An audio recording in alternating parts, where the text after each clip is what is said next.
and I am ready to get launched up, right? So we're talking about this business credit journey. I want to specify what this is and what it isn't, and how this applies to you, and which aspects you might want to take advantage of for your own situation.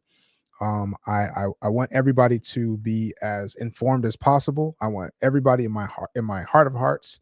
I want you to be able to elevate yourself and push your family forward. Funding my future is like literally that's how that started. Is not only am I looking to get the funds to protect my future, but I'm protecting the future in the form of the next generation that comes after us. And I'm just going to start with this off the bat. Is that I have committed to donate and reinvest a portion of my profits from this into the next generation of entrepreneurs.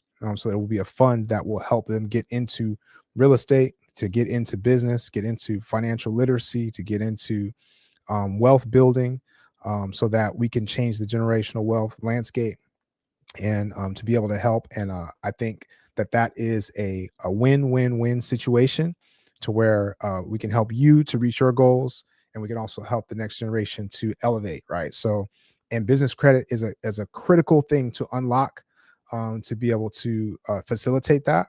So this is why I am sharing this, sharing the details about how to do it. Again, this is a formula that you can access, and a lot of people are just not aware of what that formula is, and I want to make sure that you know what it is, right? Hey, what's up, Lashonda? Good evening. Good to see you. So yeah, so I want to make sure you know what it is. Like, what is that blueprint? And I want to answer any questions that you have, right? So, like, I'm not sure about how this works. Is this for me? I've heard about this angle, or you need to have this or that set up, or I put your questions in the chat so I can get that answered. Like I said, I've paid a good amount of money to get this info, and this is both on the client side, with me just learning about it, and then now since being able to help other people with it. So helping different clients and things like that, knowing different scenarios that work. And I am an open book. This is a no gatekeep night, as all of them are, where I want to be able to share with you, the tools that you can use to be able to leverage this. Again, this is a tool. It's a powerful tool. It's not the only trick in the book, but it is a powerful tool to be able to leverage. Hey, what's going on, Detroit? What's up?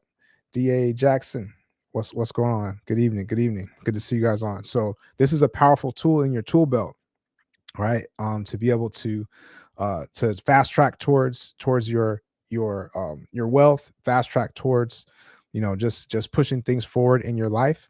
And I can't stress enough, like, how accessible and how important this strategy is.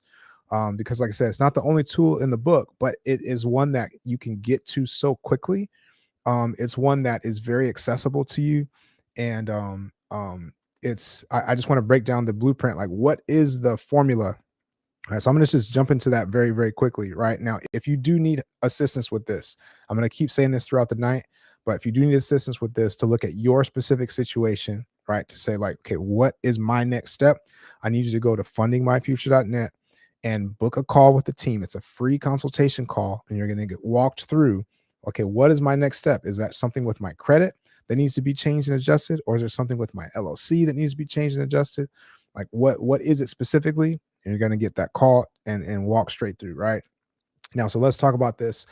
So I have been going over the requirements as I've been going live. Again, if you have any questions at all, please ask your question. But I do want to go through, let's talk about, like, how you can leverage this and why this can be so powerful, right? Especially when you're starting, like, from the jump.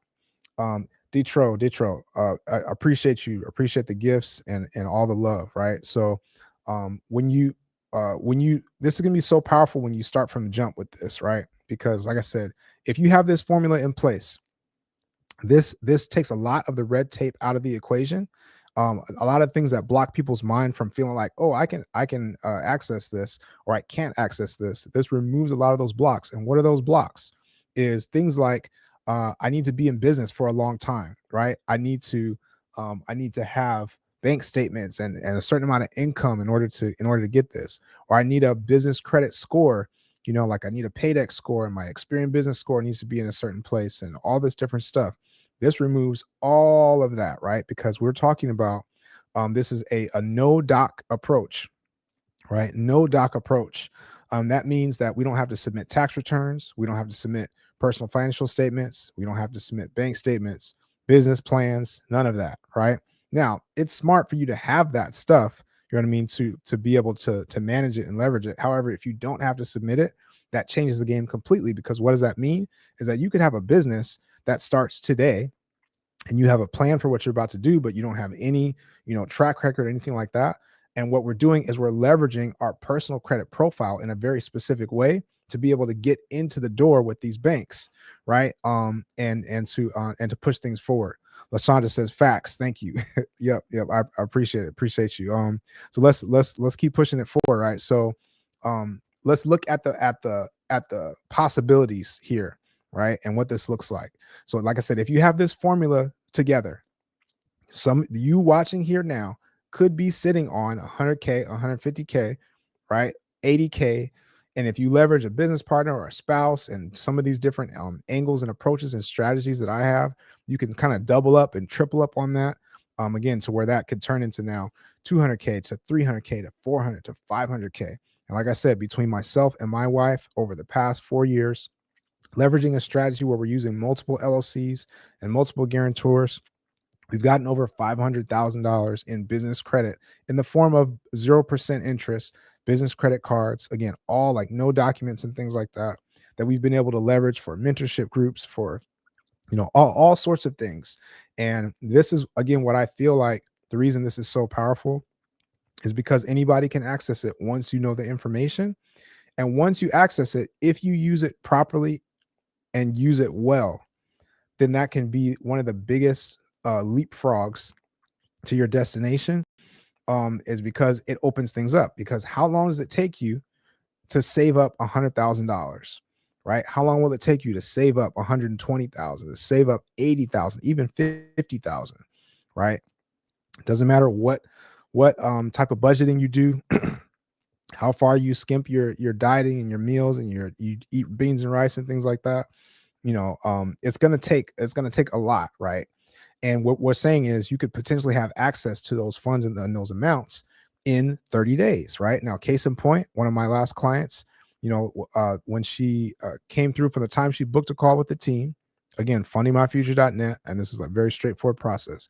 But from the time she booked a call with the team to the time that she had 95,000 available in business credit that at 0% interest that she could use for her real estate business and ventures, was about 22 days, right? 22 days, just because she got the information, met with the advisor, execute, 22 days right there. So some of you literally could be, like I said, 30 days away from being on it, right? And what are those factors? This is what we're going to go through again tonight.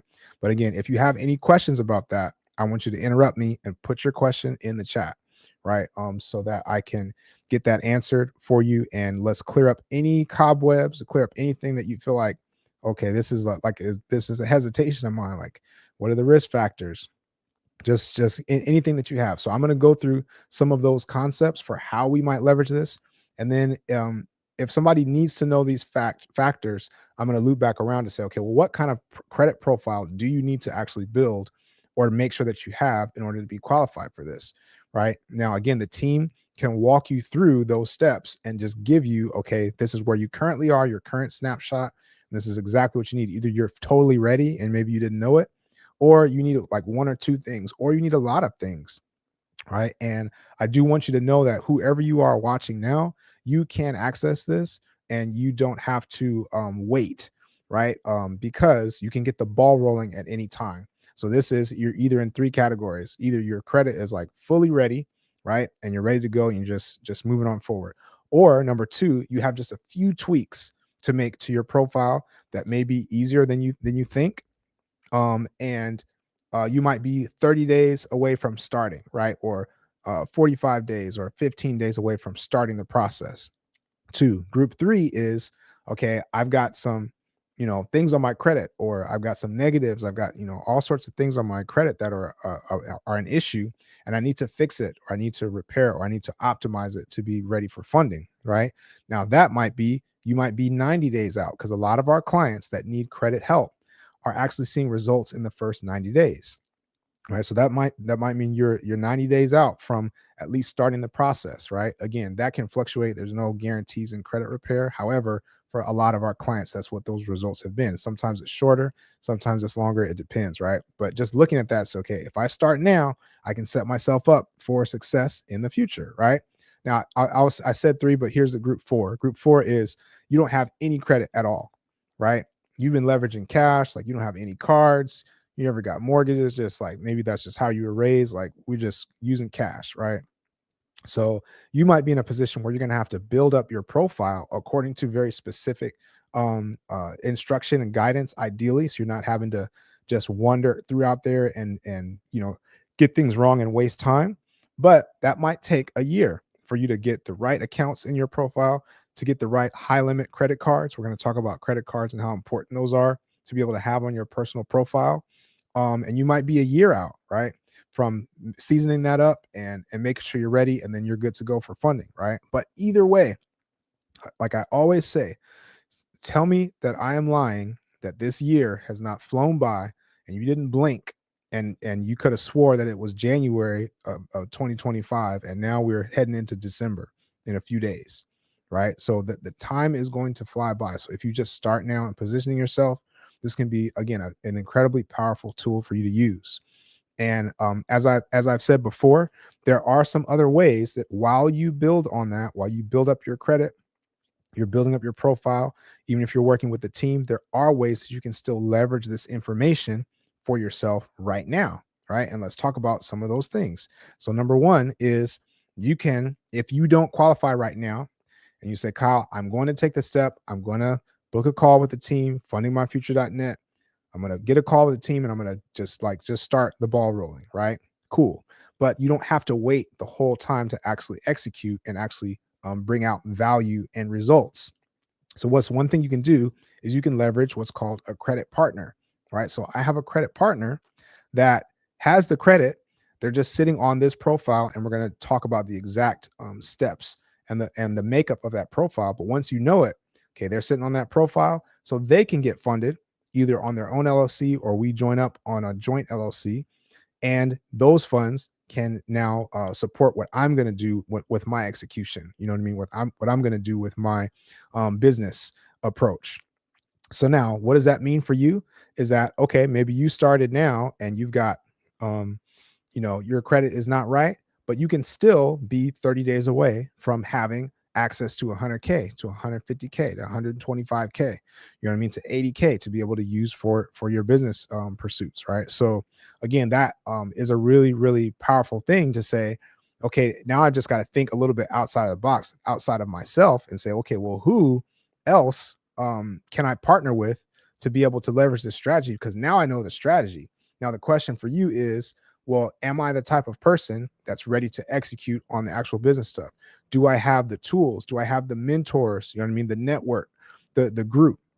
And speaking of mentors and network and group, this is why this is one of the biggest things that I think you can leverage this for, is in order to shortcut your path in business, mentorship and finding the right people to give you the right information is one of the best things that you can do. I was on a call just last night with a very high level entrepreneur and social media personality and things like that. And he is constantly reinvesting into mentorship for himself. He's already made millions of dollars, but he's constantly reinvesting. I'm spending 25 here. I'm spending 10 here. I'm spending 30 here for these different people to be able to get a specific skill set so that he can propel himself forward. And that's how he's been able to really skyrocket things in his journey, right? Detroit says it's the only way to grow, right? It's the only smart way to grow, right? And so that's interesting. And I appreciate that comment, Detroit. It's technically, it's not the only way to grow, because you can grow if you just do the bumps and bruises, you just do the, let me just take action and move forward and just do the best that I can. It just takes a long time to be able to do that. And your character may grow in that process, right? So I'm not discounting that. Like there is a value to like taking a long route, You know what I mean? Sometimes God is like forming certain things in us, and we just like we need the long way, you know what I mean, in order to develop into where we need to be. So I'm not discounting that. However, I am saying that when we look at the logical approach, right, the smart way to do it is if we can eliminate most of the mistakes just off the bat, and know it's still going to be energy taken, and it's still going to be difficult technically to execute like what we have to do, even if we have all the steps. But it's so much easier to do it that way than to not even know, okay, what are the steps I need to take? Who do I need to contact? Which person do I need to get in touch with? Right. And again, this is something that is really critical to understand, is that when you open up that business credit for yourself, right, again, through yourself or through a credit partner, when you open that up, now you can access pretty much anyone in the world, right? I've been a part of mentorship groups and masterminds and courses and things like that. And these things have ranged from $1,000 up to $40,000, $50,000, right? And all of that can be accessible to you. Again, if you leverage this strategically and you're smart about how you do it and how you use it, right? Which is why I talked about you can't save up or you can, but it's going to take a long time to save up that 100,000, 120,000. You know what I mean? Which is true, but I'm not downing the mindset around like knowing where your money is at, being able to be strategic, you know what I mean? And leveraging intention in your finances, because that is really important for business as well. It's like, if you're going to do good business, you got to know where your stuff is. You can't just go about it loosely. So the worst thing that you can do is get access to 150K and just be like, oh, I'm just doing this, that. You have no focus. You have no personal development, you know what I mean, to be able to execute on the business. Like that's a recipe for disaster, right? Because now you have access to this, and this is like it's a powerful thing. To whom much is given, much is required. You know what I mean? It's a lot of responsibility to be able to say, okay, I have these funds, but what am I going to use it for? Right. And how am I going to leverage it? And do I have the personal development to be able to execute on whatever it is, whether that comes from a mentor or whether that comes from, here's another powerful thing you can do, is to hire virtual assistants and to get help. Now, just a quick example that I've been sharing is, okay, if I have a virtual assistant that's going to work for me for 40 hours a week, right? A high level person, college educated, a specialist, 40 hours a week. And we can do that for conservatively $1,000 a month, right? So if we want this person in our plans, like whatever we have mapped out, and we say, we're going to get somebody to work for us for 40 hours a week for $1,000 a month for 6 months.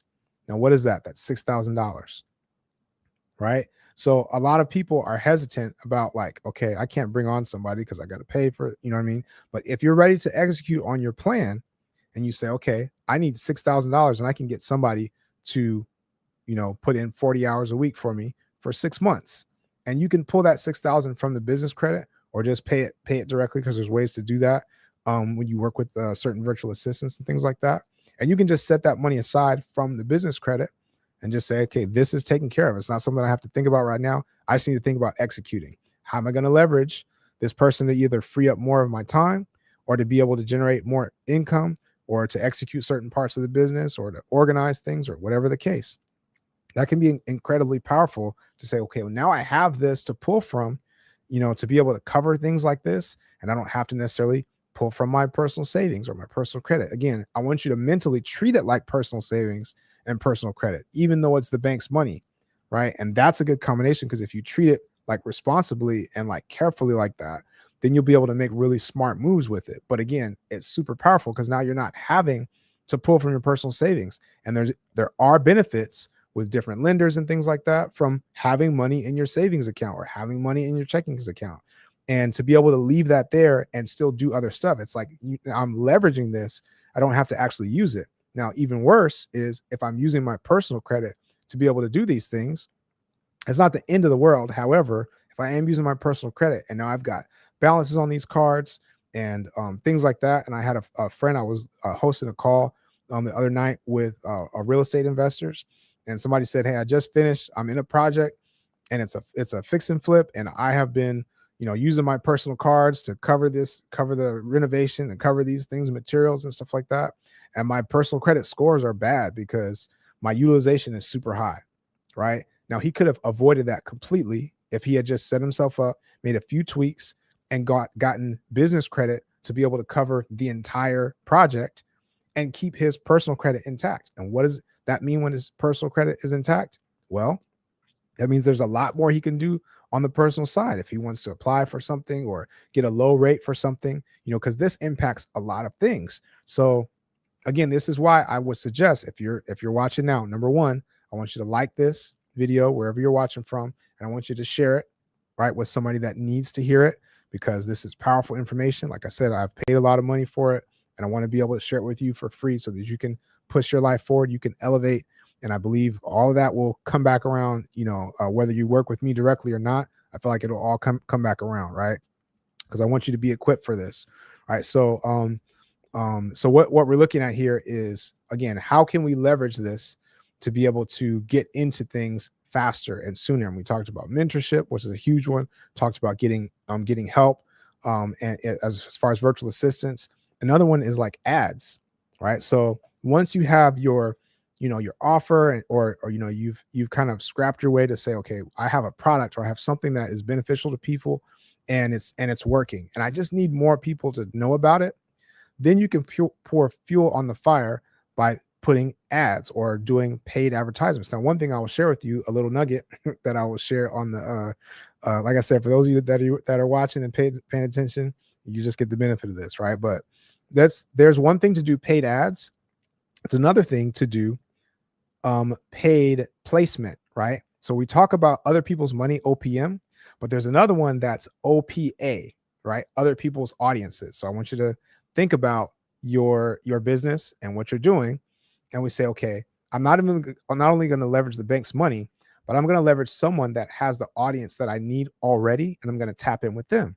And here's what you can do is, if you have a person that has a large following, or a following that fits your niche of like exactly your ideal customer, and they've got 800,000 followers or 300,000 followers or 1,000,000 followers, whatever the case, you can just message them and say, hey, could I put one of my posts on your page, and I will pay you $200, right? Or I'll pay you $300, I'll pay you $500, I'll pay you $80 or something like that. And a lot of these people that do this don't get those offers that much. So they're like, hey, I'll do that, right? Or even going live with people. Hey, I will offer you such and such to be able to go live with you. And what that does is that opens up automatically their audience to what it is that you do. It's another form. Thank you so much, LaShonda. You're on it. It's another form of paid placement, right? So not only the traditional version of ads is really, really powerful to be able to implement, but these other forms of doing it, where you're leveraging everyday people or influencers or things like that, and you're using the funds that you have to be able to incentivize and to push things forward. Now, obviously, you can do this with relationship. It doesn't have to take money, but again, there's certain ones, and there's certain pages that are like theme-based pages, where it's not necessarily a person, that's like at the center of it, but it's just like Black wealth, or it's just entrepreneurship or real estate.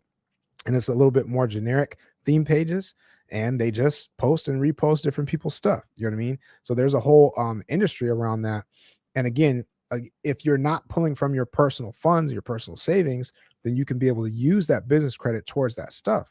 Now, all this means is that, do you have a method of getting something forward in your business that can produce an ROI within a short amount of time? Right now, again, a lot of these things that we talked about, ads, we talked about mentorship to cut down time, talked about using virtual assistants to be able to free up your time.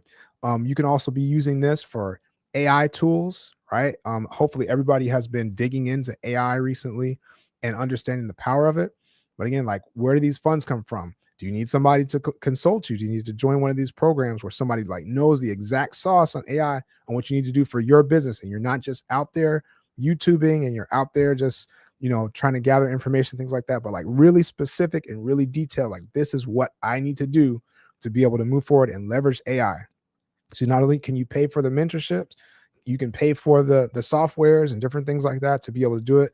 And then if you do it in the right way, could that lead to more money than you put out, right? And that's like the basic strategy is, can I do something that's going to bring that back quickly? Which is why, again, how you're going to leverage this and what you're going to do is going to be really important to make sure it's the right thing that's going to produce an ROI in the right time frame, right? Because again, this is super powerful if you leverage it the right way. We are talking about business credit in the form of 0% interest, business credit cards, right? A credit stacking method. Again, this is not the only way to do things, but it's very powerful because it's very accessible.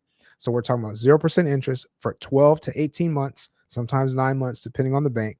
So if you use it properly and say, okay, I'm going to do something where I'm using the bank's money. I didn't have to come out of pocket at all because I'm using the bank's money.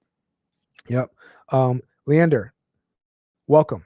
Hi to you too. I'm using the bank's money to be able to move forward and make an investment that has an ROI that's sooner than the 0% interest period is going to end.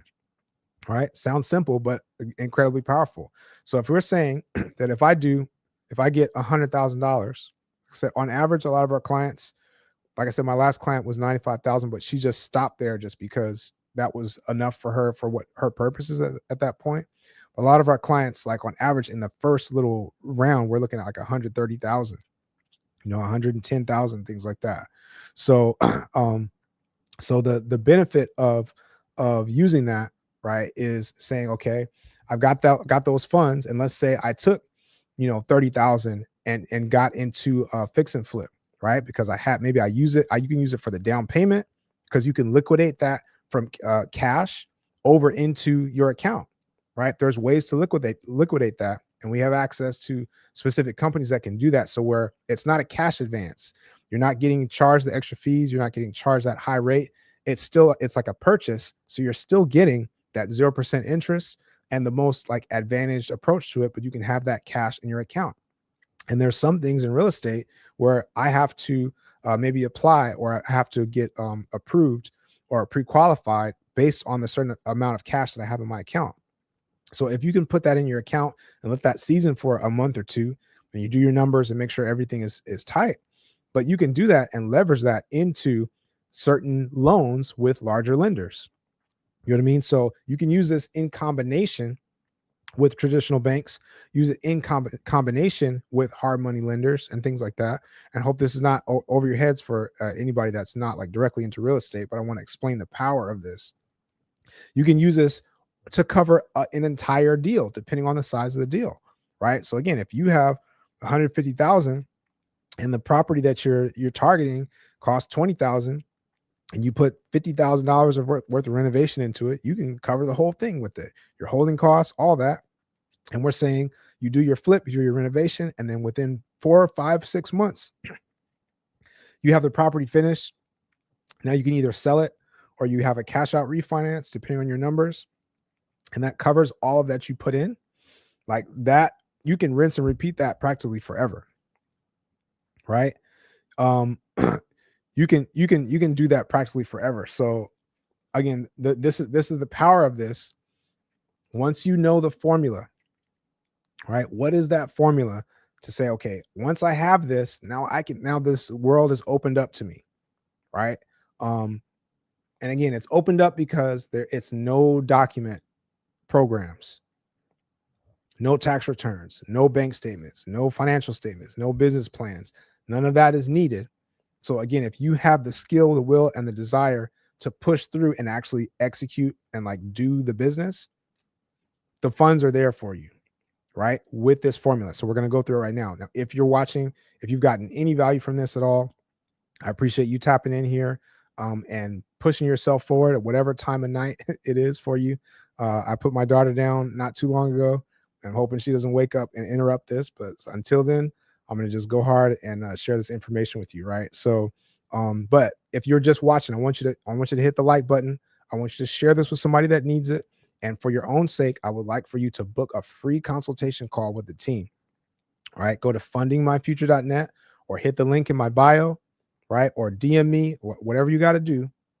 And you're going to book a free consultation call because we're going to walk through the exact like next steps for you in particular, right? Your situation, everybody's situation is different. The state that you're in, the banks that you currently use, your goals, you know what I mean? Like, do you have properties or, any of these different things? Like, all of it is very different. So it's a unique, customized conversation, and you're going to get value in the form of like, what do I need to do next? Right. Again, regardless of who you decide to work with or move forward with, you're going to get that value and get that next step. And that's what I want for you is to have the awareness to know, okay, where am I in relation to this? Like, am I set up to do this? Am I set up to take advantage of this? Right. So again, put your questions in the chat. Put your questions in the chat. LaShonda says, this is really good, Kyle. LaShonda, I appreciate you. And I'm glad you're tapped in here. And I'm glad this is helpful for you. Right. So let's keep it moving. So what is the personal credit profile? How do you build the right profile? How do you recognize the right profile that's going to get the max amount of funding? Right. So let's take a look at it. Right. So the first thing you're going to look at is your personal credit profile. It's your credit score, but it's not your credit score. Right. And you'll hear people talk about different credit scores, or do you have your FICO score, your Vantage score? Like, don't use Credit Karma and use this and don't use that. Detro, yes, I'm on Instagram. I'm on Instagram and YouTube as well right now. Yep. So I'm I'm getting the word out however I can, right? So yeah, so people talk about which credit monitoring and which FICO score and which score matters. So in this case, I'm telling you that the score does not matter, right? The score does not matter. Now, why is that? Because we're looking at the profile overall. So there are some people who have credit scores in the 700, 750, 780 that are still getting denied for business funding. How is that possible? Right? Because it's not just the score. And it's not even if you have a 750 FICO score, it's still possible to have that and still get denied because the profile is not robust enough that the banks want to latch onto it. Right now, what does that look like? And that's because the personal credit scores are made, it's like a mathematical equation that adds up to the personal credit score. The scores range from 300 to 850, right? So there's a 550 point swing, and those 550 points are broken down into percentages basically. And if you look at any credit monitoring app, you'll see, okay, 30% of your score is based on this, 35%, 10% based on this. So that's how those points add up. And you can do some quick math to say, okay, if I fix this part, my score would go up at a maximum, this amount of points. So you can have, if you have one credit card and one, store card or something like that, and two things on your account, and you manage those really well, you never had any missed payments, you never had any charge-offs or anything like that, no negatives, you could have a 720 credit score, a 730 or something like that. But you don't have enough stuff in your profile to get over the hump with the banks. Right. So again, it is credit score, but it's not credit score. So if it's not credit score, Kyle, what is it? Let's talk about that right now. Right. So number one, the credit cards that you have are one of the most important things. Right. So you need to have at least, at bare minimum, 2 credit cards of $3,000 limit or higher. That's the bare minimum. Right. And ideally, you've had those cards for more than a year. Now, the ideal is I've got $10,000 cards. I've got 2 $10,000 cards, or 15 or 20,000 or 5,000, right? The more the better as far as the limits on your personal cards. Why is this? Because for my real estate people, this is the same thing where if I have comps in real estate and I want to, let's say I flip a property and I put work into it, it looks great, and I say I want 300,000 for this property. Right. And the bank looks at other properties that are exactly the same that have sold in the area recently. And those properties have sold for 110,000, 120,000. Guess what? They're not going to do. They're not about to give me 300,000 for that property. Right. Even if it seems like it's worth it, it's going to go based on what is really and actually there. Right. So this is the same thing in our personal credit when it comes to business credit. They're looking at the personal credit profile to determine, okay, well, what comps do we have? What basis do we have to be able to lend you these funds, and what amount we're going to lend you? If you only have a $500 card from Capital One on your personal credit report, right?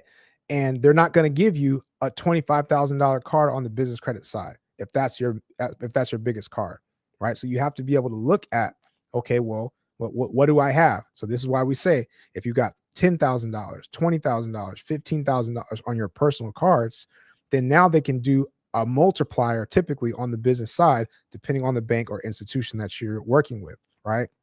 So that's a good thing about business credit too, is the amounts that you get are actually a lot higher typically on the business credit side than the personal credit side, but we're going to be based on that personal profile, right? So that's the biggest one. So if that is you right now, you say, I've got at least a couple credit cards, they're over $3,000 in limit, they're over 5,000, they're over 10,000, then you are like on the way, right? Like well on the way to be able to move forward with business credit. Like that's one of the biggest things, right? Because it takes time. If you don't have it, it takes time to build it up. And like I already said, if you don't have it, don't fear.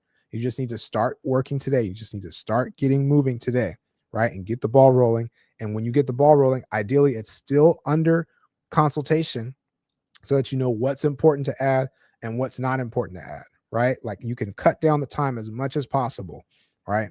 And then again, there are ways you can leverage this while you work, while you build it up. And we talked about that before, right? So let's keep going with the personal credit makeup, right? So 2 cards, the credit cards. Now, next big one is your utilization. Your utilization needs to be below 30% across all your cards, as well as each individual card. That's the bare minimum. Now, bare minimum is very different than the ideal. What is the ideal? The ideal is you've got less than 10% utilization across all your cards and each individual card, right? So what can be the difference when we talk about ideal versus bare minimum, right? Bare minimum, you can get in the door, but some of these approvals might look very different. And depending on who you work with, some people, for the sake of time and kind of pushing people through, will, I would say, shortcut some of these things to not go for the max amount of funding that you can possibly get, right? And what can these differences be? I had a friend that went a certain way and decided to do some things themselves and work with somebody else. And they got from a particular bank, they got an approval for, I think it was $9,000, right? Cool. 9,000 is great. You could do a lot with 9,000, right? However, the same card, the client that I was working with, we got her $50,000, same bank, same card, right? Just applying different strategies and these things that I'm telling you tonight, right? So the setup does matter, and sometimes it takes a little bit of extra time or a little bit of extra work, but again, the result at the end of it is so much larger and so much better that it can be worth putting that extra time in, right? So your utilization. One quick thing on utilization. Again, please put your questions in the chat. All right, put your questions in the chat. And if this has been valuable for you at all, like I said, please hit the like button, share this with somebody so that this information can get out there, and you can tell the algorithm that this is something that's worthwhile, right? So one thing about utilization, and I have to share this now because it's a really big thing that people miss, is if your utilization is high, right, and you don't have any other problems on your credit report, right? Like no late payments, you got no charge-offs, no negatives and things like that. You got a good amount of accounts, but your utilization is just high just because either A, you've been doing business and trying to work things out and you're using your personal credit, right? And sometimes you got to do what you got to do. You know, if you have an ROI and you have a plan, you know, there's nothing necessarily wrong with using your personal credit. Your score is going to go down, but when you pay it off, it'll go back up, you know, so that's a possibility. You know, however, some people just kind of get tied up where I'm using my personal credit, right? Or life has been lifing and maybe you haven't just been all the way on top of it and your personal cards just have balances on them. You know what I mean? And you're above 30%, right? So if you have that, you could be one move away, and I want you to write this down because this is a super sauce right now, right? You could be one move away from being totally ready for business funding, right? What is that move? Is because of the way that the personal credit score is made up, right? Chris, I see you tapped in. What's up, man? The way that this credit score is made up, is based on your revolving credit card balances, right? On the personal side, revolving credit cards. It's not based on these other product types, which are like installment loans and things like that. Now, what is that? What's the difference? Is your credit card you can pull from, you can pay off, the payment's going to be different every time. An installment is typically it's a fixed amount, right? So you have a fixed amount that you have a fixed payment, like a car payment, right? It's the same thing every month. And it's got a term, it's got a beginning point and an ending point, unless you do something different, right? So what you can do is you can just literally shift over. Let's say, for example purposes, let's say I have $10,000 in personal credit balances, and let's say I've used up most of my utilization for that 10,000, right? I can get a personal loan for $10,000, right? And with that personal loan, pay off the credit cards. Now, what has just happened? I didn't change my budget. I didn't get any more money technically, right? It just shifted from one instrument to another instrument. And what's going to happen is because those revolving credit card balances go down, my credit score immediately shoots up, right? Now, the other thing, benefit number two from doing that, is that the payments that I'm making on the interest of the credit cards versus the interest of that personal loan, even if you didn't do anything else, the payments are already going to be lower, right? So you're benefiting in that way already off the bat, right? And it could be simpler if you had multiple credit cards and multiple payments, and now you just have one, right? So even if you stop there, that would be a benefit, right? But the next thing is, if that was the only thing holding you back from funding, now with that one move, which could be reporting as soon as you pay your cards down and whenever they report. And one thing you do want to watch for is look at your credit card statements to know when do those statement dates hit, so that if you are doing this strategy, you want to make sure you pay that stuff down before the statement date hits, so that it will report with the lower balance and that will impact your credit score, right? So, but when you do that and you're ready for business funding, now we can go get access to 100K, to 120K, 150K, right? And be able to effectively move the balance from the personal loan over to the business credit side. Because then there's different ways we can do it, to liquidate or balance transfer or different things like that, to be able to move those funds over to the business side. And now guess where we are? Now we're in 0% interest. So we just went from 29% interest probably over to maybe a 15%, 15 to 18% on personal loans, depending on your setup, right? And now we've gone all the way over to 0% interest. So imagine the savings on that just off the bat. And now what can we do with the rest of our business credit? We can say, okay, what do we have left? Now we can use what we have left to be able to generate new income, right? To execute new business. Everything that we talked about, like leveraging some help, some mentorship, some virtual assistants, some ads, and things like that. All that stuff you can use it for. And meanwhile, you're gaining points along the way the whole time that you can leverage towards travel and cash back and all sorts of stuff, right? Just from the course of regular business. And I'll just give you one quick example. I have a friend that is working for a kind of like a marketing company, and they've been using debit cards for all of their ad budget and all of their, monthly expenses and things like that. And he said that they spend about $50,000 a month, right? This is like a bigger operation. They spend $50,000 a month on these things, and they're using just the debit cards because the money goes out, money comes in, cool, all good. I told him, if you use the right business credit card for that, you literally could be taking your family to Dubai every month, your family of four, like every month, just off of the rewards points that you would get from that. Leveraging the right cards and the right strategies and the right redemption and things like that. There's some different things you can do, but even that in itself is a game changer as well, because not only are you isolating your personal credit and keeping your scores higher, which lowers your interest on everything else that you do, which opens up your access. Again, you can leverage this for lines of credit and all sorts of stuff when you have more money in your savings, but you're accessing this business credit at 0%, and you're able to use this for pretty much whatever you want, and you're getting those credit card points as well. So like triple, quadruple benefit, right? So boss lady, what's up? Good evening. So yep, so next. So those two are the biggest ones. And I hope that freed somebody to say, oh, if utilization was the only thing that I was dealing with, and there's actually a way to be able to get that handled where I don't have to necessarily come out of pocket like directly. And that could be in the next, those things, those loans if you're with the, depending on who you're with, that could be 48 hours and you have that money in your account, right? And you pay those off. And again, depending on a max of 30 days, basically, because all of your cards are going to report at some point over the next 30 days. So a max of 30 days, you could be in position to be, again, ready for funding and to push through. Yep. So um Andy says, as a business relationship manager, you can safely say this is BS. All right, man. Hey, say what you want to say. I have $500,000. I got the cards right here.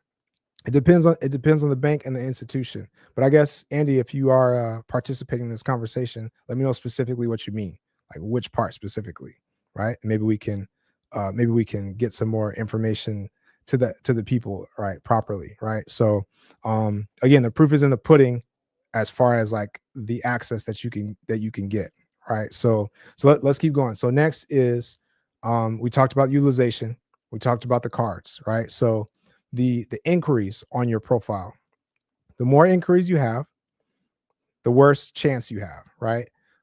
And uh the caveat that you need to know about is that the inquiries have a little bit less impact when it's 6 months or older. So if you have some inquiries on your report that are older than 6 months, then you can sometimes squeeze by with those, right?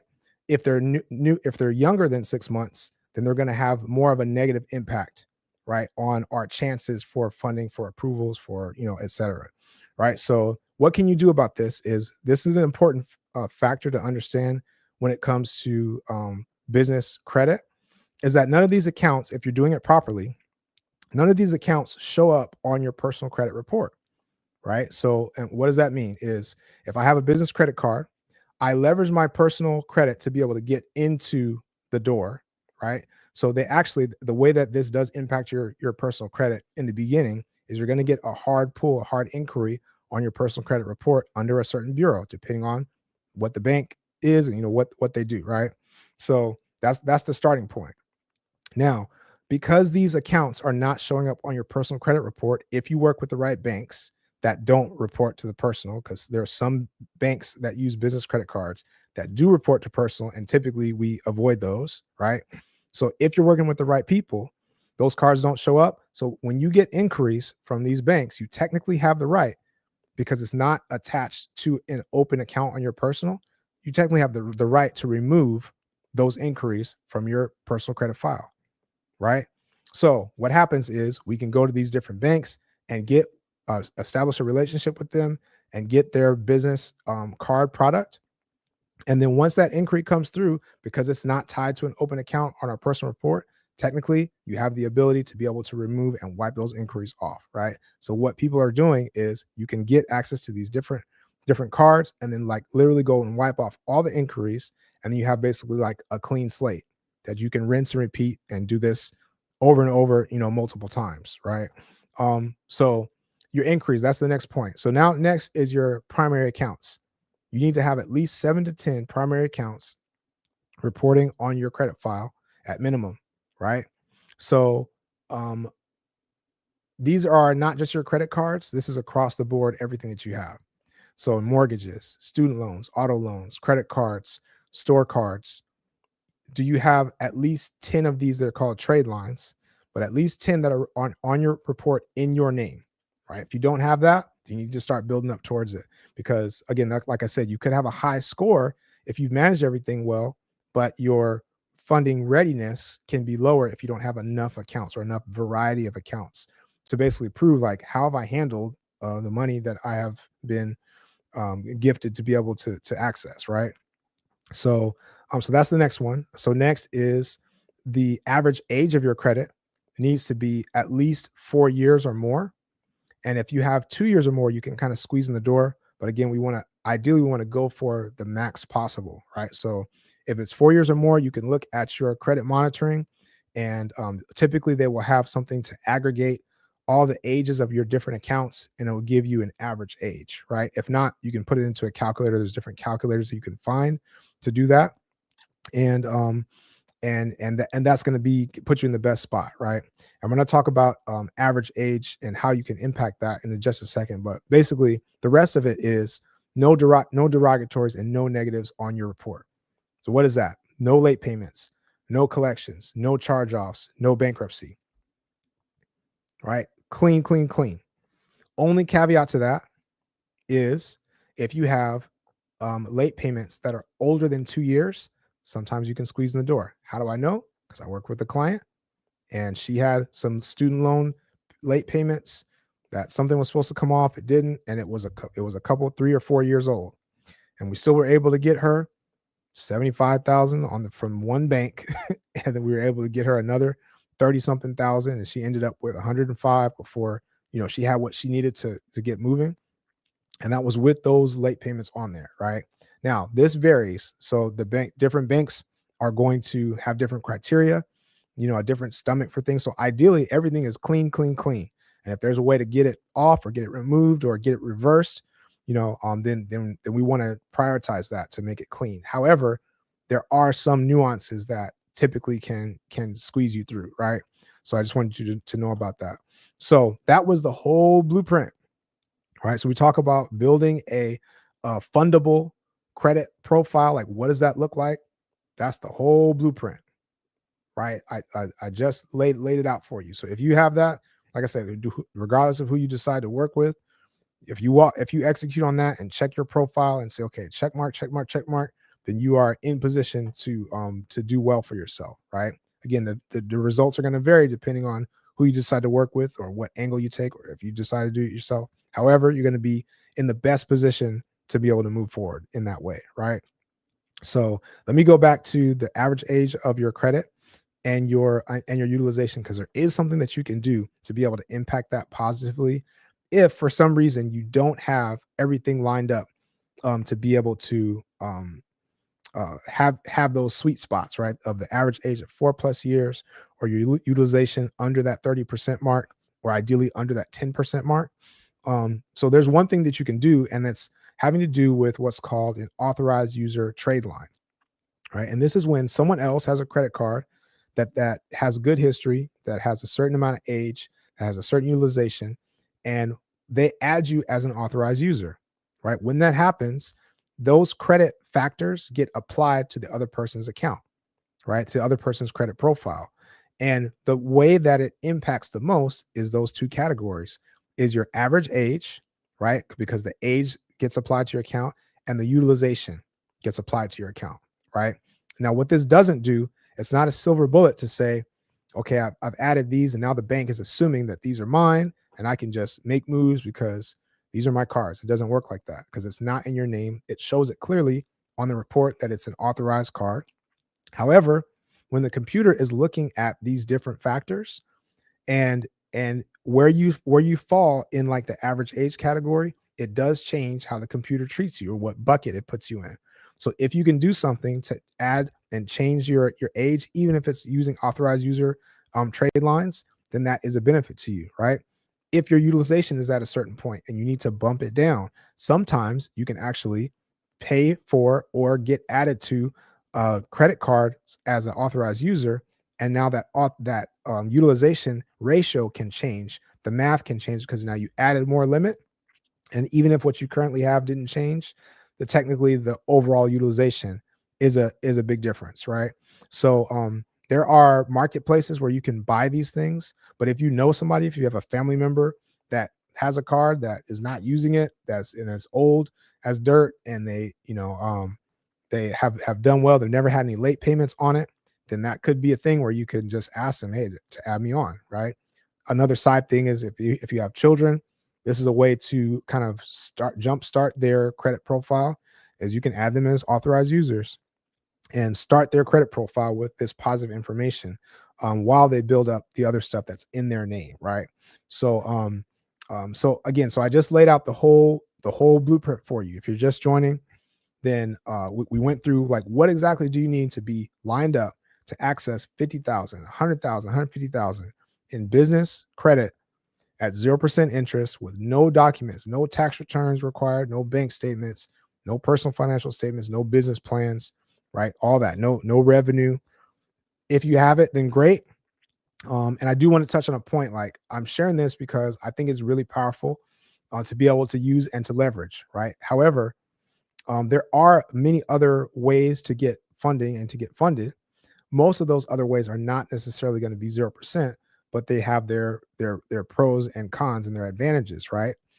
So the good thing is when you book a call with the team, when you go to fundingmyfuture.net and book a call with the team, we can help with pretty much everything across the board, right? So that includes the 0% funding that we've been talking about, but it's also if you need equipment financing, if you need term loans, if you're looking to get like an SBA loan, that like you want to buy a business or take over a business or something like that, you need an SBA loan. We can help with pretty much all that. So if you have 2 years in business and you've got tax returns and you've got business income, you know what I mean, of $10,000 or more, over the past 6 months, and you can prove that, and you got the business plans and all the statements and things like that, then there's a lot you can do. If you got properties, if you got stock portfolio, you can leverage these things into different lines of credit and all sorts of stuff. And that's the benefit of this same process, being able to advise you on that whole arc. And speaking of advising, here's another advantage, um, where a lot of sometimes when you are in this industry, people are obviously like focused on, okay, let's get you funded and stuff like that, right? And we are doing that as well. However, there's another layer of relationship that's added to it, because we are working with clients over a long period of time, and we're advising along the way, right? To like, what are the best ways to leverage this? What are the best things to do? But then also to be able to teach and educate you on how you can do it yourself in the future, right? So there is a component of that where it's like, we want you to know, to be empowered, right, to either do it or to share it with other people, um, and then basically as a good faith move, to be able to generate more leads and more referrals just based on that, right? Now, as I'm right here, I have to share this again. If you're just joining, you did not hear it before. This is like a win-win scenario, and I love win-win-win scenarios whenever possible, right? I think the world runs on that best. I think that's the way God designed things, so that we can create win-wins, right? Abundance. So one of the ways that I am doing that is I want the next generation to be able to win as well in a high way, and to be able to start ahead of where we started, as far as the knowledge, as far as the access, the tools, the resources that they have to push things forward. So I have dedicated personally to reinvest and to donate a portion of my profits towards a fund that's going to be helping young entrepreneurs to get into real estate, to get into business, to get into investment, to get into entrepreneurship, to financial literacy, to wealth building, to life insurance, and just understanding these different tools and levers. So if you are working with me in any capacity, just know that that is a part of the equation. Again, to be able to create that win-win, and I just, in my heart, I felt like, if I start this business on the foundation of giving, then it's going to work out and come around. So I wanted to make sure that you understood that, right? So again, if you are here tapped in, I appreciate you.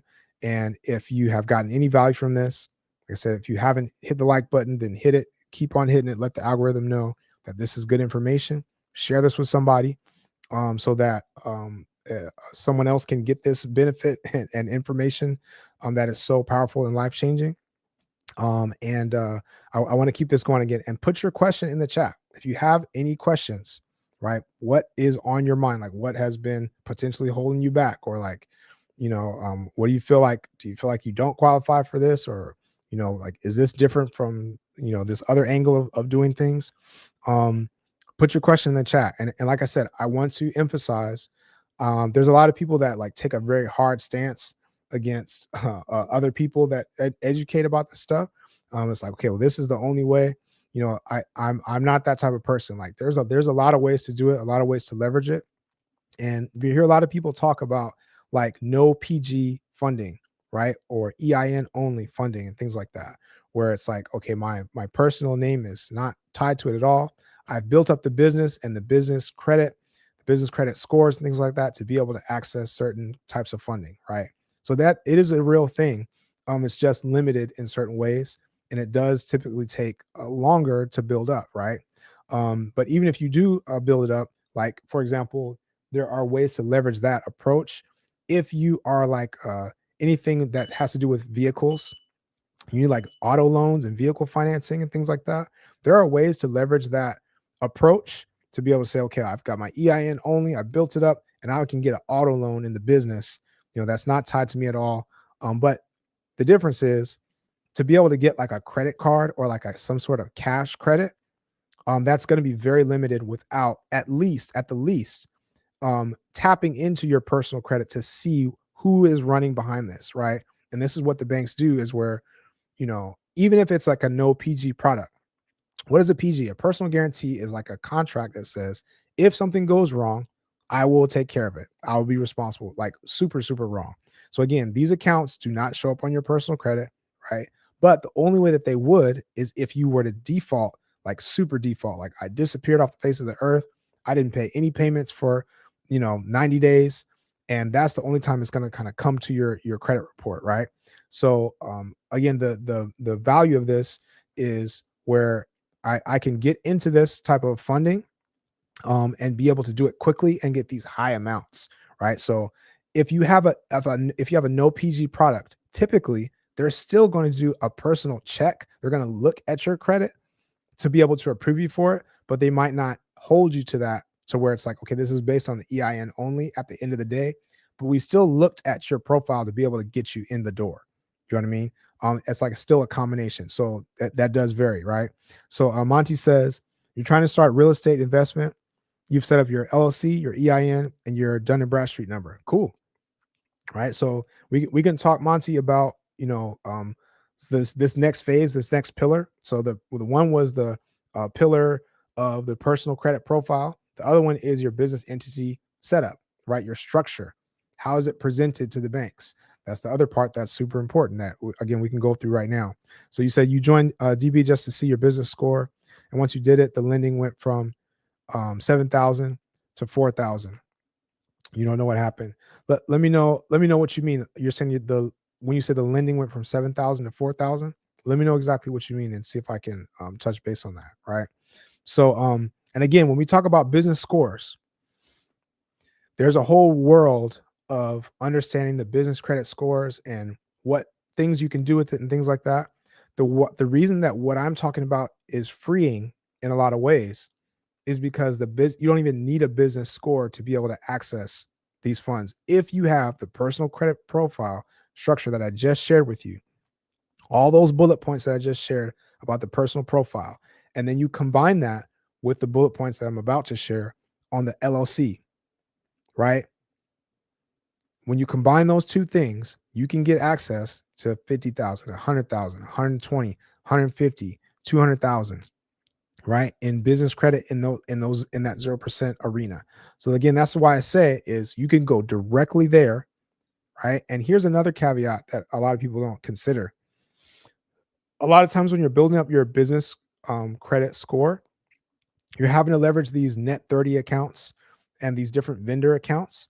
Well, I got to do a Uline, I got to buy Quill and Granger, and I got to buy these different products so that my business can start to stand on its own and have its own credibility, right? And then maybe I get up after a couple months, I've been doing that, and I get up and I can buy a gas card, you know what I mean? And get access to these different gas cards and some store cards and things like that.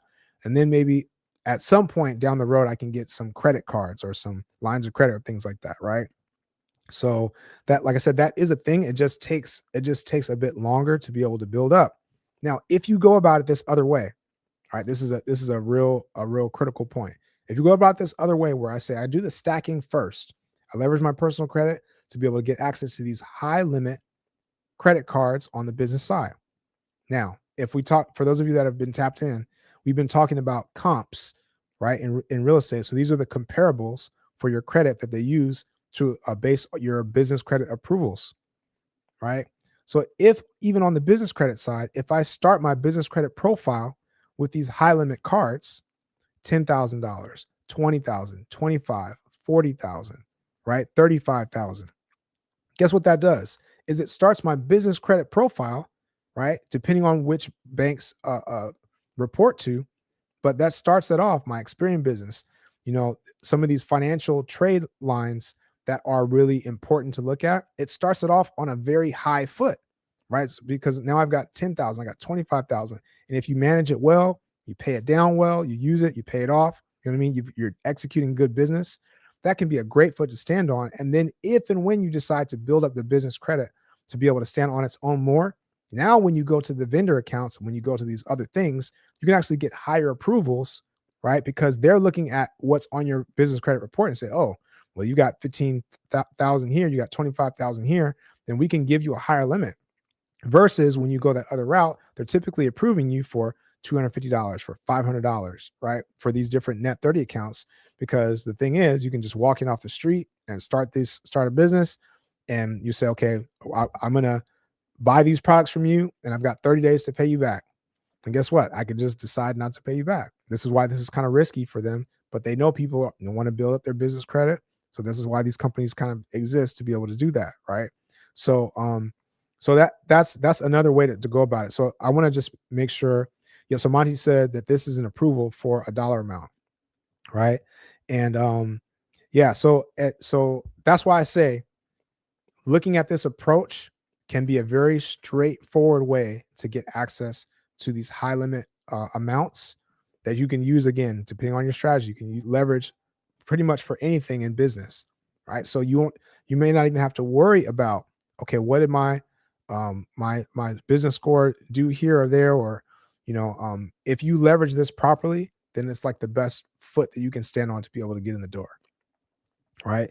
So let me know if that makes sense. So let's go through real quick. I'm answering any questions that you have, but let's go through real quick on the business credit, the business entity structure.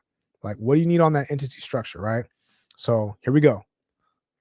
Write this down and keep track. So number one is your name needs to be not a high risk name, right? The more generic, the better, because your name is going to indicate, whether you want it to or not, is going to indicate certain industries, and the bank's going to judge you based on your name.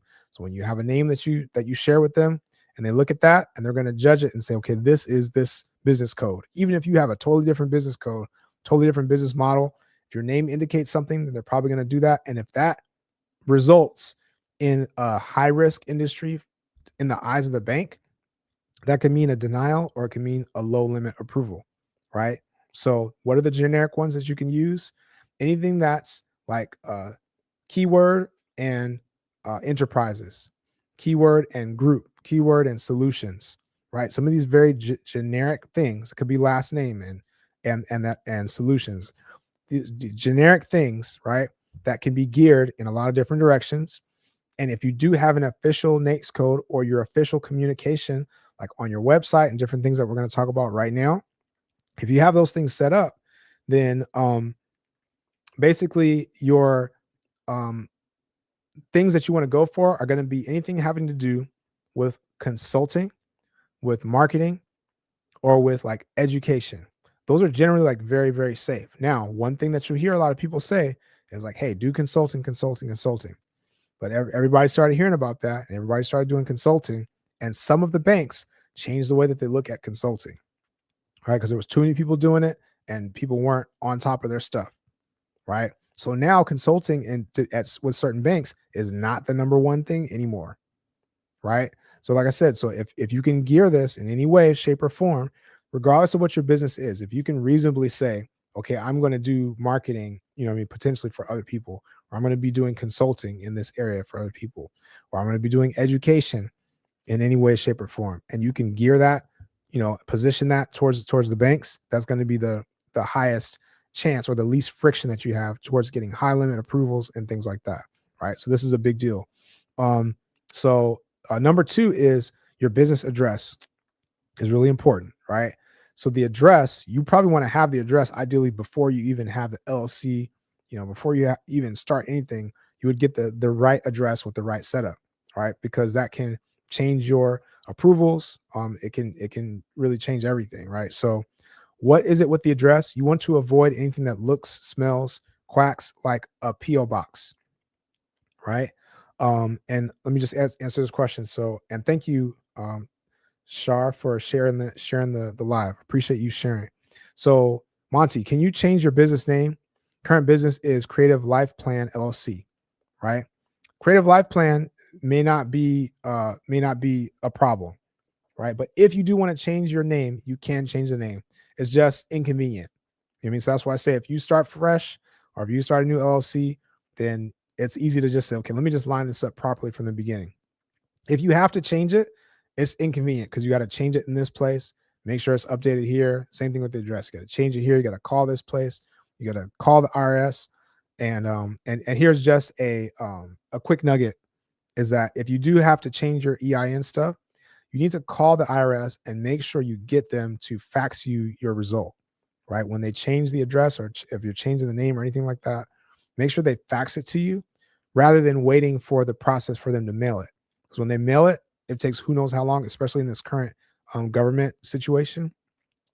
Sometimes it can take, it's 6 weeks, 8 weeks, 12 weeks for them to mail it to you. But if you can get the person to fax it over the phone, then you can have it right there and start to make your next moves, right? So you said, Monty, you said you have an address with Staples, right? So again, so the Staples, and this is like typically I would see Staples on like iPostal One, right? A lot of their addresses you can get from there is tied to a Staples, and you have it's a business address that you can use, but it's really like a mailbox. Now, the way that you can tell for sure, and like I said, you want to avoid anything that looks or smells like a post office box because banks don't like it. It seems unsecure to them. It seems risky to them, and anything that's risk, then they shy away from, or you get a denial. Even the state, I had somebody share with me that they're trying to open a business in the state of Maryland, and they use an address from Opus, right, which is a very reputable company, virtual address company, have a lot of good features, but they use that address exactly as it was given to them, and the state wouldn't even let them open the business because it said this is like a post office box. We're not going to let you do that. So you have to be super mindful of that, right? So when you're looking at that address, the one thing you can do to double check, like, how is this thing showing up? Is it showing up as an office, a business office, or is it showing up as a mailbox? Right? Here's the one thing you can do. You can put your address into Google. Inside of, you look for the USPS zip code lookup, right? When you go into zip code lookup, you're going to look for some line items on there. And the line items are going to say, one of them is going to be CMRA. And if you look at CMRA and there's a Y next to CMRA, then that's a problem. What is it? It's commercial mail receiving agency. And that's like basically telling everyone that the purpose of this address is to send and receive mail for different people, right? It's not a place to like host businesses. So that's an immediate indicator that this is like essentially a post office box, which is a problem for a lot of banks, right? So what you're going to do, like I said, Monty, so you said you need to use a brick and mortar address, right? So yes, you need to use a brick and mortar address, but even if you get, like I said, I did a search like on iPostal One, for example, which sometimes, and this is how they get you, because the cheaper ones that are $10 a month, all of those are Staples and 7-Eleven and different things like that. Where again, the other thing is, if you Google this on Google Street View, you put in the address and you put it on Street View, and you see that it looks like a nice office building, that's a bonus, right? But if you Google it on Street View and you see, okay, this is a Staples, now this is a clear indication that this is not where you run your business. You know what I mean? So I'm just going to shortcut into the sauce recently with a lot of our clients. For this reason, banks have been shying away from virtual addresses, kind of in general, right? Some of them still work fine. If you use some of the strategies I'll share, then you can set yourself up for the most success. However, a lot of people have been getting funded with their home address, right? Versus using a virtual address. So you say, Kyle, what are you talking about? Why would I use my home address to do that? I don't want my home address out there in the public. You know what I mean? And also, why would I use my home address when sometimes, like, if I go for the really, really big funding, they might look at my home address sideways and say, what kind of business are you running? And it's your home address, right? So, however, for this strategy, like I said, there's specific nuances that make this very accessible. The home address is more stable in the eyes of the bank, right? Because once COVID happened, a lot of people were running business from home, and it kind of became a norm. But also, this is also a place that, okay, we know like where you are. You know what I mean? Like, we know this is a concrete place that you're at. And this is like, again, stability communicates safety to the banks. So the more stable they feel, the better they are. And the better they are, the more money they're going to lend to you. All right. So a lot of people are using a home address. So how does this work, Kyle? Right? How can I do this to where I can leverage this properly? Is people have sometimes a dedicated funding LLC. And what does that look like? I have this LLC that is strictly for funding. I get funded on that LLC, and then I can use those funds to be able to loan out to my other business, right? Or my other businesses. And again, that's still at 0% interest if you do it the right way. Right. So now what does that mean? Now I have my other LLC that is client facing. Right. So I have my client facing LLC, and that one I can have whatever name I want, whatever address I want. I mean, because I'm not necessarily going to be using this to try to get funding directly. So I just have something set up exactly the way the banks want to see it.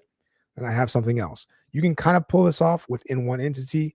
If you use a DBA, you know what I mean? Like you have the generic stuff as your entity, and then you have a DBA and a DBA website potentially of like, okay, this is the name that I want my clients to see. This is the website I want my clients to see, and I have another website for the banks, right? So that's definitely a thing. So let's get back to the questions real quick. So I hope that's starting to answer your question about brick and mortar. Yes, brick and mortar, but you can get away with a virtual address sometimes if you show that this is not a commercial mail receiving agency. If it shows up at that, that's a red flag. You just need to avoid it, period. If it doesn't, you still might run into an issue, right? But you're going to be the best position to be able to move forward with it if it shows up like a regular office, right? Um, let's go on. So MD says my LLC has trucking in the name, and I use my home address, right? So again, so that trucking in the name can be an issue, right? Again, depending on the bank. So he said, but I've been open for 4 years, and I have rose over 300,000 in the last 2 years with one truck, right? That's gross, right? MD. Yep. So yeah, so that's value, right? So the name itself, like I said, if you got trucking in there, that is an indication of a high risk industry. This doesn't mean that you're not going to get any funding, but it does mean that certain banks are going to just outright deny, and then some banks are going to give lower limits, and there might be a few banks that like are friendly with that industry and are okay with it. But again, the strategy is going to change drastically versus if you had something set up that was a lot more generic, and then you can go for that funding and be able to leverage towards what you need to do. The other thing, MD, that you need to be mindful of, if you've got 300,000, with one truck, then that income, you could be using that income to be able to get revenue-based funding, right? So again, you're bringing some sort of asset to the table in order for them to fund you. So what is that? This could be, your revenue and your bank statements that you have. This could be properties and things that you can leverage towards more funding. Again, stock portfolio, life insurance. Also, the other one that we've been talking about this whole time is the asset of you, right? Your personal credit profile is the asset that you're bringing to the table, because it's something that banks can feel comfortable with, because it's like, if this person has gone their whole life and built up this amount of credit and this history, and they've paid people back and all that stuff, then that is something that we can latch on to. Even if this business, we don't know much about it, it's just started, but because this person is running it, now we're willing to get involved, right? Again, that's the power of that. So MD, so that's something to be mindful of. So you might be able to change the name. You know what I mean? You might be able to, like I said, you could establish a funding LLC depending on your goals.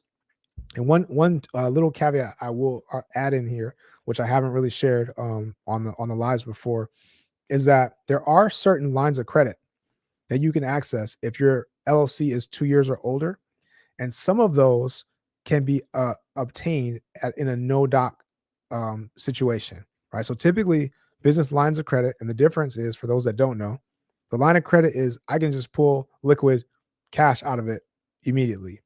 I'm paying interest on it immediately when I use it, but I don't have to jump through any hoops. Don't have to worry about if someone takes credit card. I don't have to do like a liquidation process to get liquid cash off the cards. I just have my account.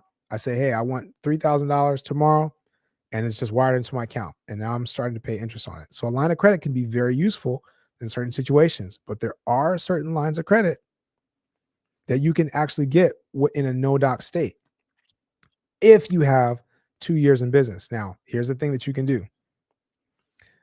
If you know that there's something that you want to target and you have the plan for how you want to map that out, then there is a possibility to purchase an aged corporation, right, that has over 2 years, that has over 4 years, over 6 years of history built into it.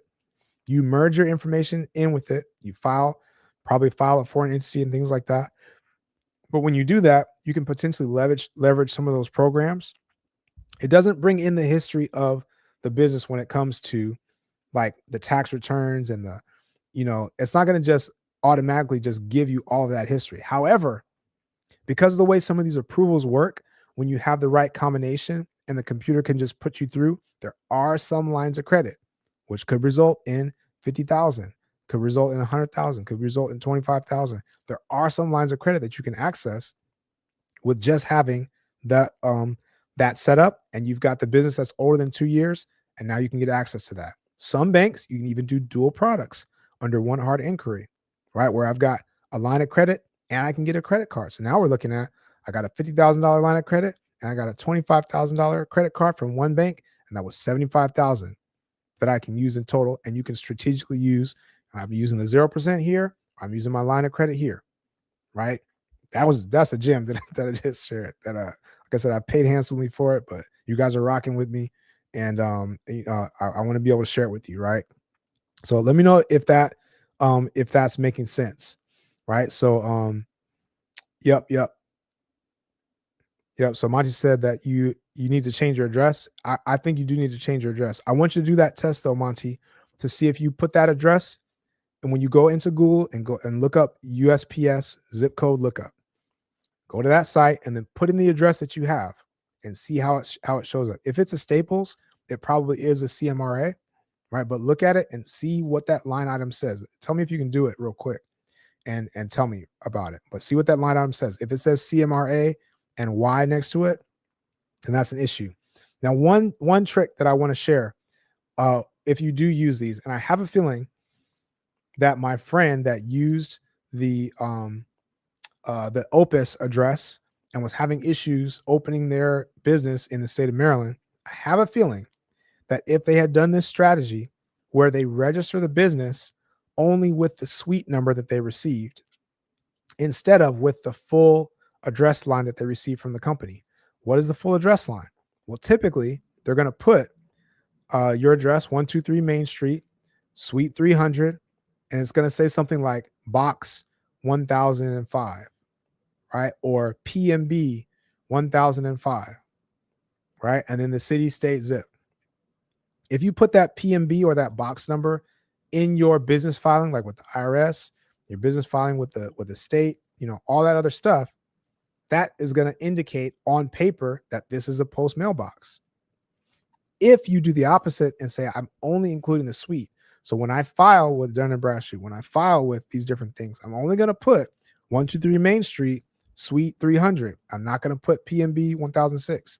Now, Kyle, how's my mail going to get to me if I don't put my box number, right?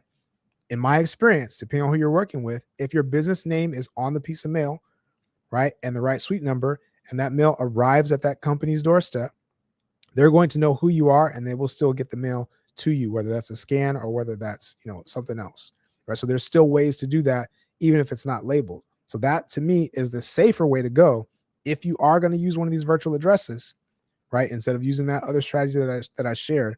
But if you are going to use one of these virtual addresses, that's the safer way to go to be able to have your business look legit and presentable on paper as much as possible. Again, the way that the banks would like to see it, right? So please write those down.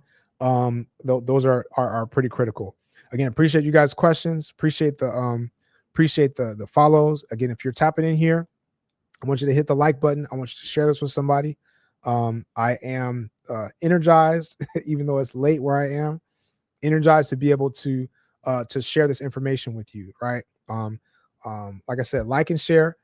Make sure you go to fundingmyfuture.net, because the most important thing you can do is to book a consultation call with a team. It is a free call. You're going to get value. You're going to get information, and you're going to get the next steps for exactly what you need to do. Is this something in your credit that needs to be fixed and optimized that you might as well just get the ball rolling on today? Or are you all the way ready and you just need to be talking about what's my next step to get funded? So again, fundingmyfuture.net, go in there and get a call booked, right? So I see Queen Sun says, why can't a car be bought with a credit card? Let me know what you mean by that. Did I say that a car can't be bought with a credit card?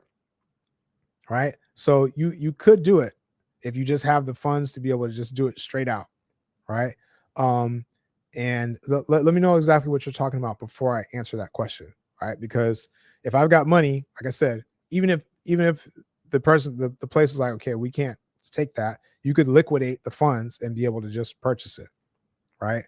So that's the other way to do pretty much anything is you can liquidate the funds off of the cards and then use it for whatever you want to use it for. Other times there's ways to pay directly, right? If you're doing like some sort of loan or something like that, or it's a down payment, typically people don't want you to use credit cards for that sort of thing, right? Because now it's like debt on top of debt. So there are some companies like Plastique and Melio and things like that where you can use the card to send an ACH payment to a particular entity or to send a wire transfer to a particular entity. They charge you the regular, rate for that on the card processing fee. And there are ways to do stuff like that, right? However, there are limits, a lot of limits to that as well. Because again, it's like people are very mindful of what you use that for because you're getting points. There's a cost to it to somebody in order to use those cards and things like that. So let me know, Queen Sun, if you can clarify that, right? So MD says, I just got some trade lines to hit on your VIN, got a $50,000 Experian and a $15,000 SBFE.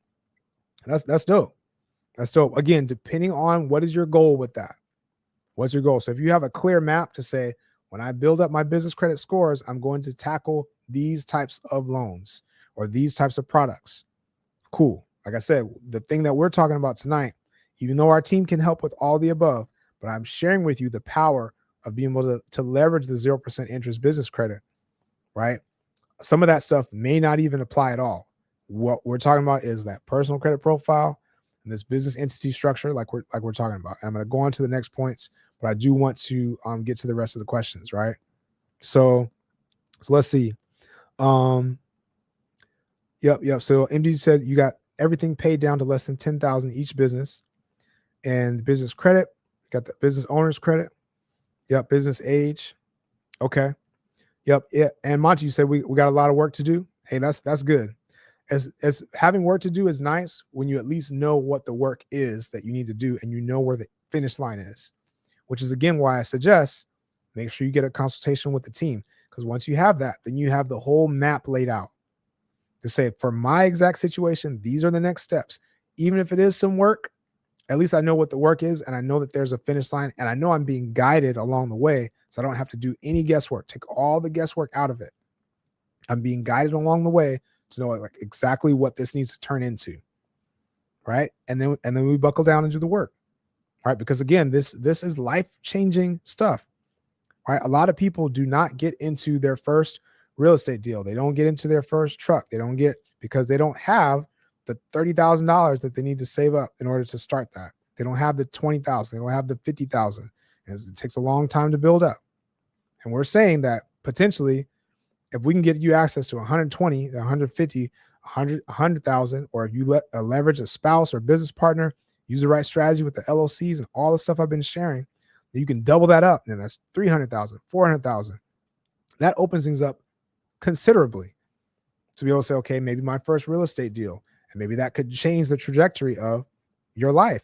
Or maybe my first high ticket mentorship, to where I know this person has the sauce to be able to share with me, to give me exactly what I need to do to move forward in business and to make the right moves and to connect with the right people and to avoid the right mistakes.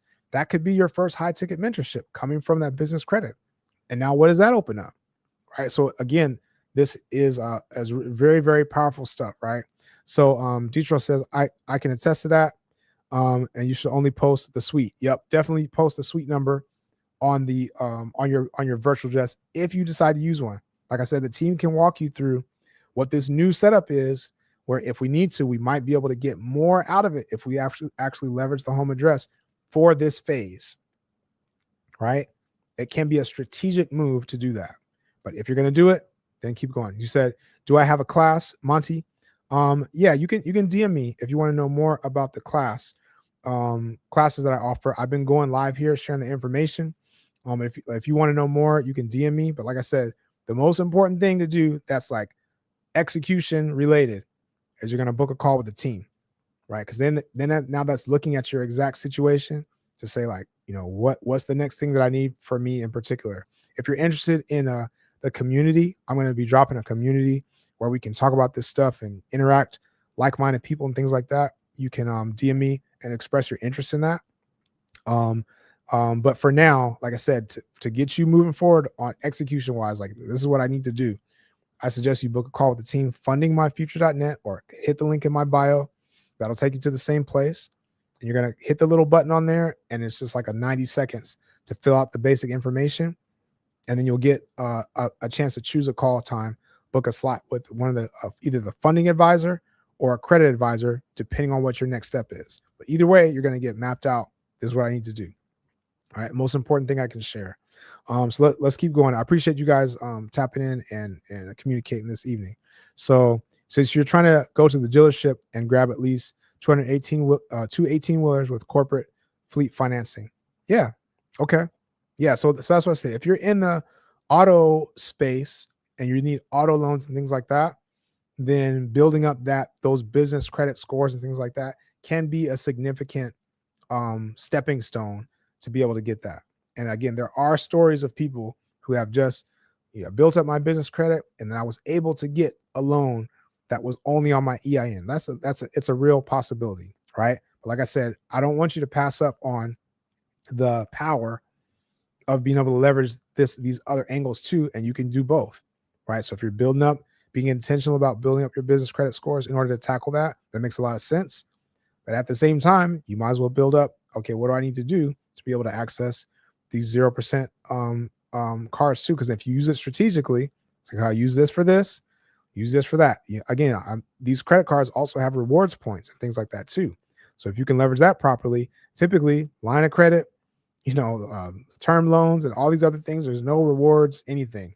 It's just, you just have, the money to be able to do what you need to do. So strategically, if you can leverage these, it can make a lot of sense. All right. So again, if you're getting value from this, please hit the like button. Just keep smashing it. Let the algorithm know that this is something that's good. We've been going deep tonight. We went a few different places. I always appreciate the questions to kind of open up the conversation a bit. But please share this with somebody that needs to hear it, so that we can get this information out. Again, my goal would be that everybody knows what they need to be set up for this, because it is a formula.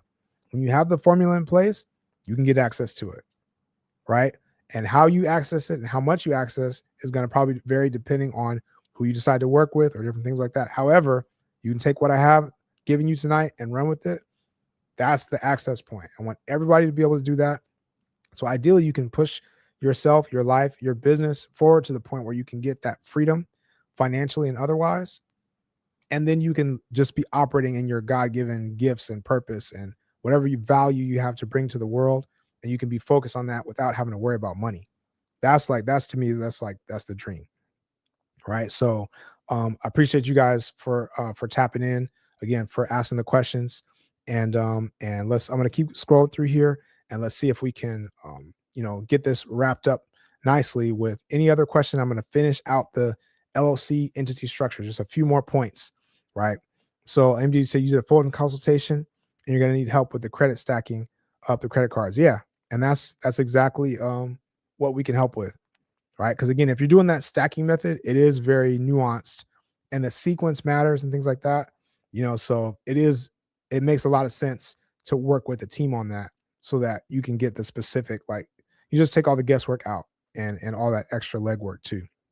Right. So Queen Sun, yeah, thanks for the gifts and the shares. Definitely appreciate it. Right. So again, any more questions that you have, put them in the chat. Let's keep this rolling until we land this plane. Right.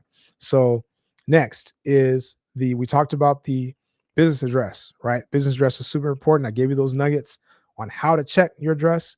The new thing that's working, with the dual LLC strategy, or at least the dual strategy within one LLC where we're leveraging the DBA differently. You know what I mean? And this means you're going to end up with two websites. We're going to get to websites second, but so next, the most important is everything needs to match across all your information sources, right? This means the way that your business name and address email, everything shows up on when you submit to the IRS, when you submit to the state filing, when you open your bank account, when you um, do your Dun and Bradstreet number. All that information needs to match exactly. Why is that? If there's any difference, even if there's a period, people run into issues where I've got, keyword LLC, and on one business thing, it's got L.C. and another one, it's just got LLC. Those can show up as two completely different businesses, because when the computer is looking at this, there it gets confused to know, like, okay, well, which business is this if it's not exactly the same, right? And you'd be surprised. This seems like a really small thing. You'd be surprised how impactful this is when it comes to getting funding, or getting denials, or getting low limit approvals, or things like that, right?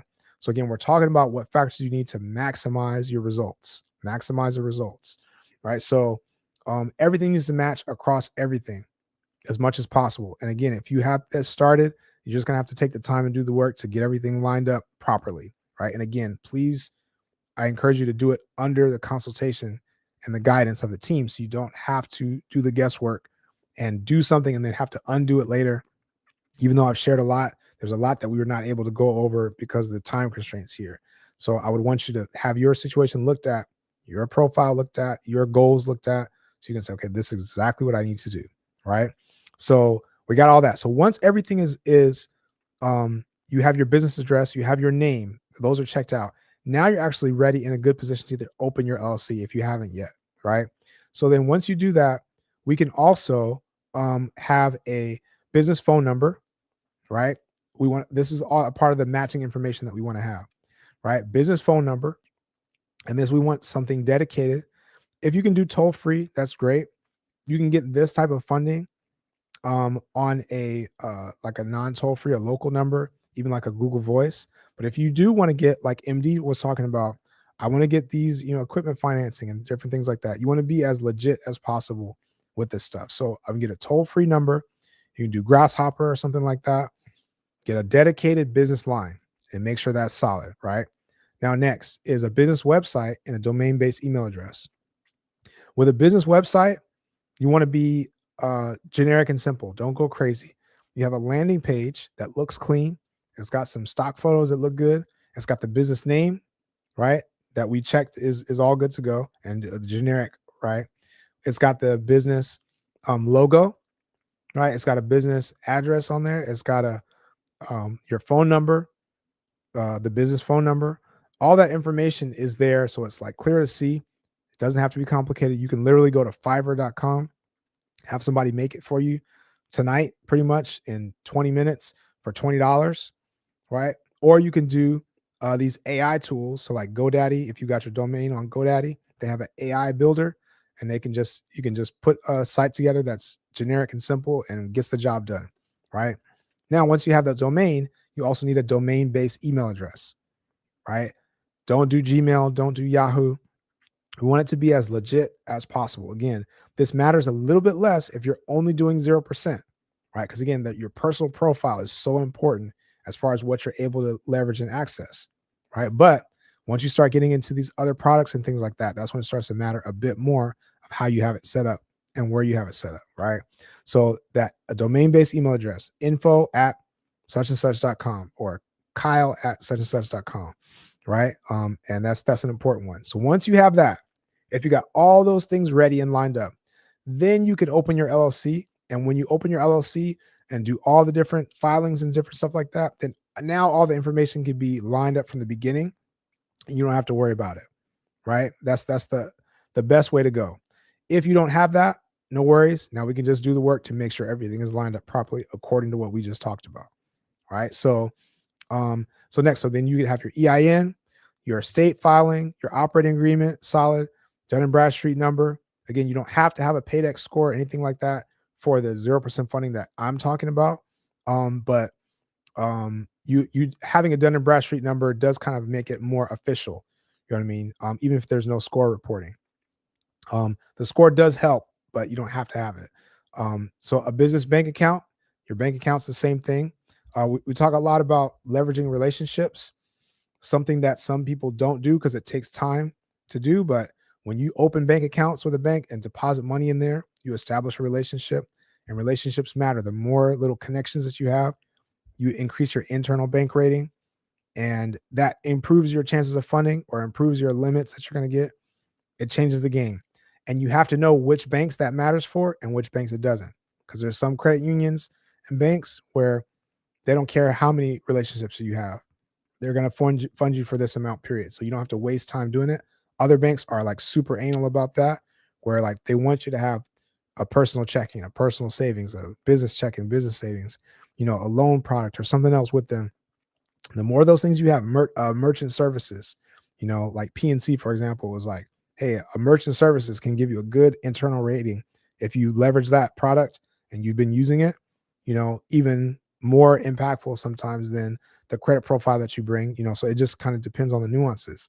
Right. So if you have those things set up, then that can be the best chance for you to move things forward. Now, last is let me make sure we got the questions in. So we said, with the AI cheat codes, give me the funds and the tools. Oh yeah, Fund Finder, right? So the AI cheat codes, that's the state that we're in right now, right? If you're able to leverage AI properly, right, and you know the access, again, this could come in the form of mentorship of people that are doing it regularly and on the cusp of it and know what to do with it. Are you able to pay for that mentorship to be able to leverage AI the right way? Or are you able to even just pay for the tools? There's a lot of different tools out there. Sometimes it adds up. And to be able to use business credit potentially for that at 0% interest is a different than now I got to pull from my savings to figure that out. Right. I've seen different programs in AI, $1,000 to get this information, or 2,000, 5,000. And then it's a totally different ballgame when you can just, okay, I know this is a good investment. I know this is going to convert, and especially it's going to convert at a fast rate. You know what I mean? Like if I implement this is going to give me an ROI within 30 days, within 60 days, within 6 months. Because if we've got 0% interest for 12 to 18 months on these cards, then we can leverage that strategy properly. Then that makes a whole lot of sense. Right. And now that could open everything up. And again, if you do not qualify for this right now, I got to stress this again, is that you don't have to wait. I want you to start now to put yourself in position so you can access this at some point in the future.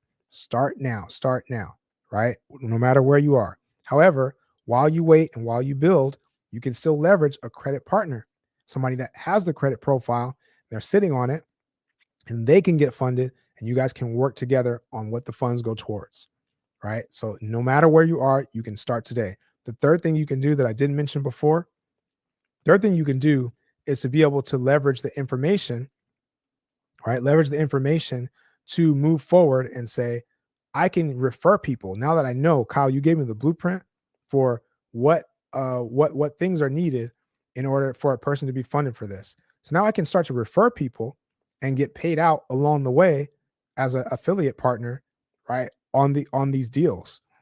Case in point, I just the last payment that I sent to an affiliate partner, $2,252 for one referral that she made. She's very, very, very pregnant and not thinking about this stuff at all. She just had somebody that she could recommend, right? Submitted the name and she didn't lift another finger. And I sent her that amount. It was probably 30 days later. Sent her that amount. So imagine if you did that once a month or twice a month. You know what I mean? Just like, okay, one person that could be a good fit for this. That's something you can benefit from, right? So and I see on I got a comment. So he said, what if I'm 15? Right? What if I'm 15? So Paul, if you are 15, then this is this is what you're gonna do, right? Is you're gonna leverage exactly what I'm saying, is you can be referring people and getting paid out, right? For referrals. You can start now to be building up your credit profile, right? Because there's certain things you can access at the age of 15, at the age of 16 for these credit. If you get certain credit cards of certain limits, and you start to build that profile. So then by the time you're 16, 17, 18, you can be off to the races and like, I'm fully set up, right? And I can get for myself and for my business, I can get access to 100K, to 50K, to 150K to be able to like really, really launch in the right direction. That's a real possibility. The other thing is what prevents you as a 15-year-old from having a credit partner who has aged credit that can get funding on their LLC for 100,000, 150,000. You know what I mean? And then be able to, now we work together. So the question, Paul, you have to ask yourself is, do I have the skill, the will, and the desire to do the work that it takes to be able to execute on the business? You know what I mean? If that's me and I'm willing and ready to do that work and put that work in, the funding is out there. So again, start now to build yourself up. And then at the same time, you can leverage a partner. And at the same time, you can be leveraging referrals to be able to get income. Right. So win, win, win. Right. And speaking of which, speaking of young entrepreneurs such as Paul, um, I shared before that a part of my desire is that everybody would be able to start the next generations would start with this information much earlier and be able to make their moves much sooner than we did, right? So I have committed to dedicate a portion of my profit towards a fund that's going to be helping young entrepreneurs to get into business, to get into mentorships, to get into real estate, to get into wealth creation, financial literacy, all that stuff to be able to push forward, right? So all that is very, very accessible. So there are some limitations, right, to different types of credit products and things you can get if you're under the age of 18. However, I just told you different ways that you can leverage this right now to be pushing forward while you build up what I need to build up on my personal credit. And if you understand that, this is like a financial literacy point. If you understand the power that you can get when you have just these simple things built into a credit profile, now you can start building up. Say, okay, well, now I need to make sure I have my credit cards of 5,000, of $10,000. Now, how do I get a credit card like that? You're going to build up your profile in a certain way to make sure you have enough accounts that you can get, like secured cards and pledge loans. And there's different things you can do to build your profile up. And then once you have that, then you can apply for your personal cards that have high limits, and you can target specific banks and credit unions that give out high limits. So you can have that as your starting point. And then once those cards age for about a year, now you're like really in business, right? So what are some of those credit unions? Like Navy Federal, for example. There's a couple other ones that are known for giving high limits if you have a good relationship with them. So if you have checking account, savings account, if you have an auto loan, or if you have, some of these other things with them and that internal score, then they're much more likely to give you a higher limit on the personal card. And that could be a good foot to stand on as you launch towards the future. So let me know. I don't know if Paul is still on and watching, but definitely you can leverage this information right now in a bunch of different ways, right? So let's keep going. We're almost there. So we said you have a domain email and you have an up agreement checking account. Yep, yep. Operation agreement checking account. Yep, yeah. You're on the way for sure. Right. Your business account is with PNC. Yeah. So, Monty, if you haven't leveraged business credit with PNC, again, you can do these things on your own to say, okay, I've got this account and this. People do business credit where it's like the banks are going to offer this to you. When you open a checking account, business checking account, they're going to say, hey, do you want a business credit card? Because they want you to open the product, right? It can be cool to do that depending on the size of your goal. If your goals aren't that large with funding, you might as well just accept what they give you, right? The result is going to be different based on how you apply, how you prepare, and all these different things, which I would say just wait. Don't accept any business credit cards. Make sure it's a part of a whole stacking strategy so that way you can stack up to a whole lot. If you only need 15,000, 10,000, you know what I mean, 20,000, sometimes you can get that just from the banks that you have. And you can, just go for it. And sometimes you might get that approval. It could be 5,000 or 7,000. The results are going to vary a lot. You know what I mean? But just be mindful of that. But what I was talking about is with PNC is there merchant services, right? So you can get merchant services with some of these banks where you can process cards and things like that. And they charge you fees for each little thing that you do. But that is something that they value in their relationship meter, basically.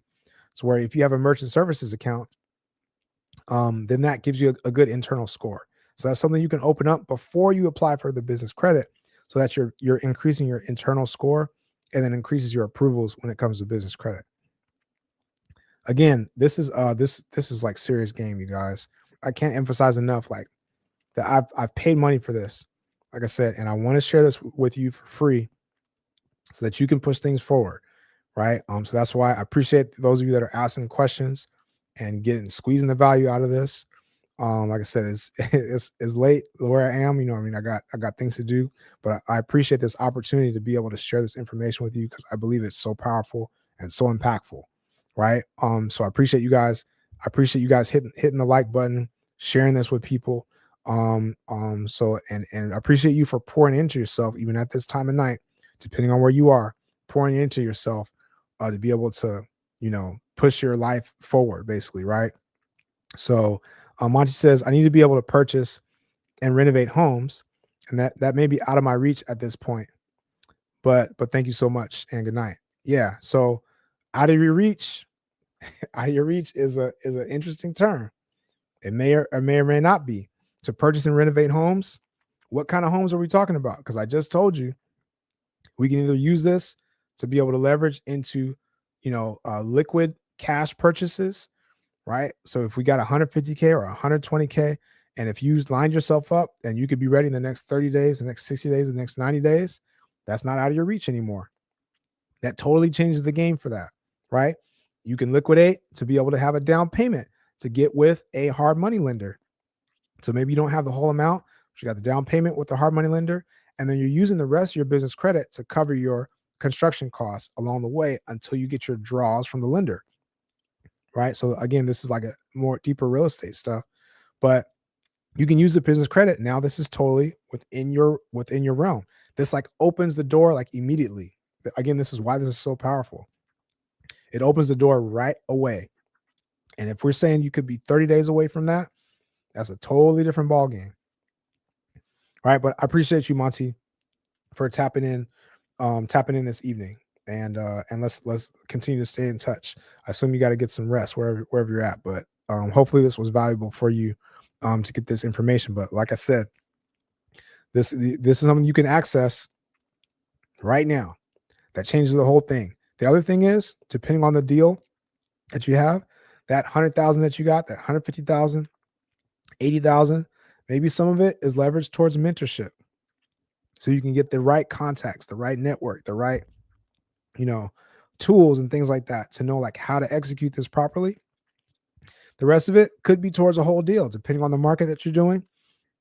Again, the purchase price could be 20,000 or 30,000 or 40,000. The renovation could be another 50, right? And you're going to be able to sell it for 250,000, and maybe you make, once everything's back, you make 50,000 on that flip. That's all to the good, right? Because you didn't come out of pocket, because we used the bank's money to be able to actually do this, right? We did the renovations, we got all the points along the way.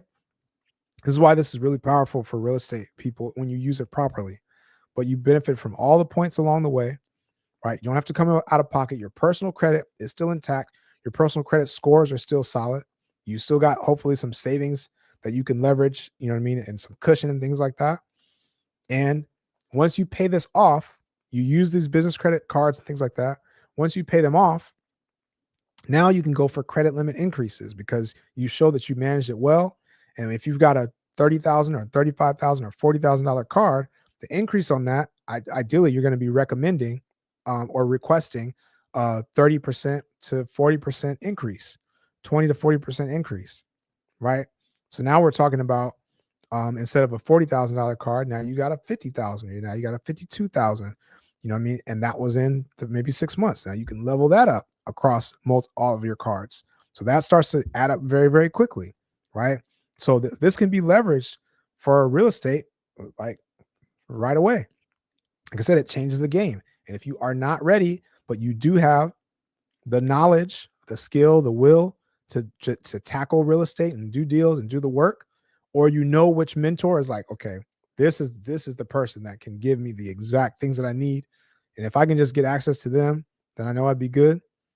And even if you're like Paul, who was 15 and says, okay, I can't necessarily get this myself, but you can get a credit partner, right? You can do referral deals until you build up the cash that you need to be able to pay directly if you're not getting that business credit for yourself. But there's so many different ways that you can do this. So Queen Sun says high utilization on personal credit cards. Best ways to reduce it. Ooh, I'm so glad you're still on. Let's talk about it. This stuff really does energize me. This is why I should be in the bed right now, but I'm just still here because I'm just so glad to share this information because it's so accessible to everybody, right? So Queen Sun, high utilization on personal cards, best ways to reduce it, right? The number one way is like a list, like a magic trick. We're just gonna shift it from one spot to another, right? So the utilization is based on your revolving credit card balances. So the first thing, if you're able to access it, and again, the team is going to be able to advise you on which options for this strategy are going to be best, right? Fundingmyfuture.net. Again, hit the little button on there, and 90 seconds later, you'll be booking a call with the team, right? And choosing a time slot. But high utilization. So your credit score is based on that personal revolving debt, right? So let's say I have my utilization, and Queen Sun, you can tell me what's the amount if we want to do like the actual math, but let's just say, again, let's say I have $10,000 balance on my personal credit cards and I'm using up most of my utilization and it's high. I can move this to another vehicle that does not factor in that personal revolving debt. And what is that? That's something like a personal loan or like an installment product where I'm paying the same amount monthly. So if I get a personal loan for $10,000, right? I didn't change my debt, I didn't change my budget, anything like that. And I pay off the credit cards go down to zero, right? My utilization goes down. Guess what happens to my credit score? Shoots way up immediately. As soon as those things report, credit score goes up. And I've still got the same debt on the personal loan, right? Two things that are going to happen. The first thing is, like I said, your credit score goes up, but you're going to be paying less on that anyway because your personal credit cards are probably 20 to 30% interest if you're lucky nowadays. The personal loan is probably going to have 15 to 18% interest on average, depending on your setup. So you're already going to be saving money. That's number one. But number two is if that was the only thing holding you back from this personal credit profile structure that I just shared, as far as like, okay, I've got multiple credit cards that are above 5,000 or above 3,000 or above 10,000. I've got low inquiries on my report. I've got more than 10 accounts on my credit report. My average age is above 4 years. I don't have any negatives, no late payments, no collections, no charge-offs, no bankruptcy. But my utilization is just the thing that's high. If that's the only thing that was holding you back, and you got that personal loan to pay off those cards, your credit score shot up. Guess what? Now you're ready for funding. You can get business credit, $100,000, $80,000, $50,000, $150,000, right? And then now I can take that business credit and either liquidate it or balance transfer it or do different things to be able to shift that personal loan, pay off the personal loan, and now that 10,000 is living on the business credit side, right? At 0% interest. So now I just went from 29% interest on the credit cards down to 15 to 18% and now down to 0% interest. So what is that? That looks like a lot of savings. That looks like cash flow. It looks like less interest money going into the bank, right? So now I've got the 10,000 over there. Okay, now I can breathe a little easier. Things are better, right? I got 100,000 left to be able to work with, right? 110,000 left to be able to work with. Now the question is, okay, what am I going to do with that 100,000 to be able to leverage towards new income in the next 6 months, in the next 3 months, ideally in the next 30 days, depending on what you're doing, right? If you set up your ebook funnel, that could be another thing. I got money to pay somebody to set up my whole funnel, right? I'm going to set up my funnel system. This is the information I'm going to share with people. I set up my whole course. Now you have the tools and the power to be able to pay people. You have to be able to do this right. You can't just go in willy-nilly and expect that the money's going to solve everything or every, a personal issue that you have or like, mental block or, your time management or like all that stuff has got to be tight. You can even invest in your personal development to make sure your personal development is on point so that you can actually execute on this stuff. But if you have that in place, you can access it. The funds are there and the funds open those doors again to virtual assistants to be able to free up your time or to make money while you're sleeping, to AI programs, to mentorships, right? All these different things that you can be able to open up now and you can do it at a high level. Again, ads, running ads. I'll just share this. There's a music artist called La Russell. He's a very like popular independent artist, and he's done a lot of things, funding things himself and things like that. And he shared a post where he did an ad campaign, and he paid $120,000 for this ad campaign. And this ad campaign reached 5.4 million people. Right? Guess how much he made off of that 5.4 million people? It almost doesn't matter because he made more than that 120,000, right? That he put up. But where do you get 120,000 from? Right? I'm not saying that you would just use the whole amount on that, but just think about that. If you had the right setup, you knew you had the right product, you knew you had the right offer, everything was just solid. It was just not enough people knew about it. If you could put $100,000 into an ad and know that you could reach 4 million people, 5 million people, and that was going to result in a certain number of sales that eclipse completely the amount that you put in, now that's playing the game at a totally different level, right? So Queen Sun, let me know if that answer makes sense, right? Let me know if that makes sense as far as the high utilization. So again, this converts things now from, okay, I'm in a bad spot. I'm not qualified. My credit score is low because my utilization is high. And now, oh shoot, I'm like one move away from being set up for getting access to funding. That one move, these personal loans, again, the ones that we connect with, it's like that could be 48 hours and those funds are in your account, right? And then you can be paying that off. And then as soon as those things report, which is going to be in the next 30 days at some point, you look at your credit card statements to see when is the reporting date for these credit card statements, right? So you can take a look at that. You pay those down. As soon as that gets paid down, your credit score goes up. And if that's the last thing that you were waiting on, you're off to the races, right? So let me know if that makes sense. If you have a way to just pay it down, then you just pay it down. You can also do this with like a HELOC if you have a HELOC on a house, because that balance is like a gray area sometimes where it shows up as a mortgage, even though it's technically a line of credit. And you can your score can still go up in that scenario, right? But ideally, like I said, that personal loan, debt consolidation loan, or something like that, to be able to move it off. If you know somebody with money that can just lend you the money temporarily, because if you say, okay, look, I'm about to, if I do this and clear this up, and I can get access to 100K in business credit, then I can pay you back from the business credit. You know what I mean? Like that's a thing possibly as well. And you can know reasonably within 45 days, within 60 days, like this process is going to go through. And I've already checked all the rest of the boxes. My personal profile, I know that's solid. I could do that. You could potentially do that. But these personal loans are very accessible depending on your situation. All right. So hopefully that was helpful, right? So you said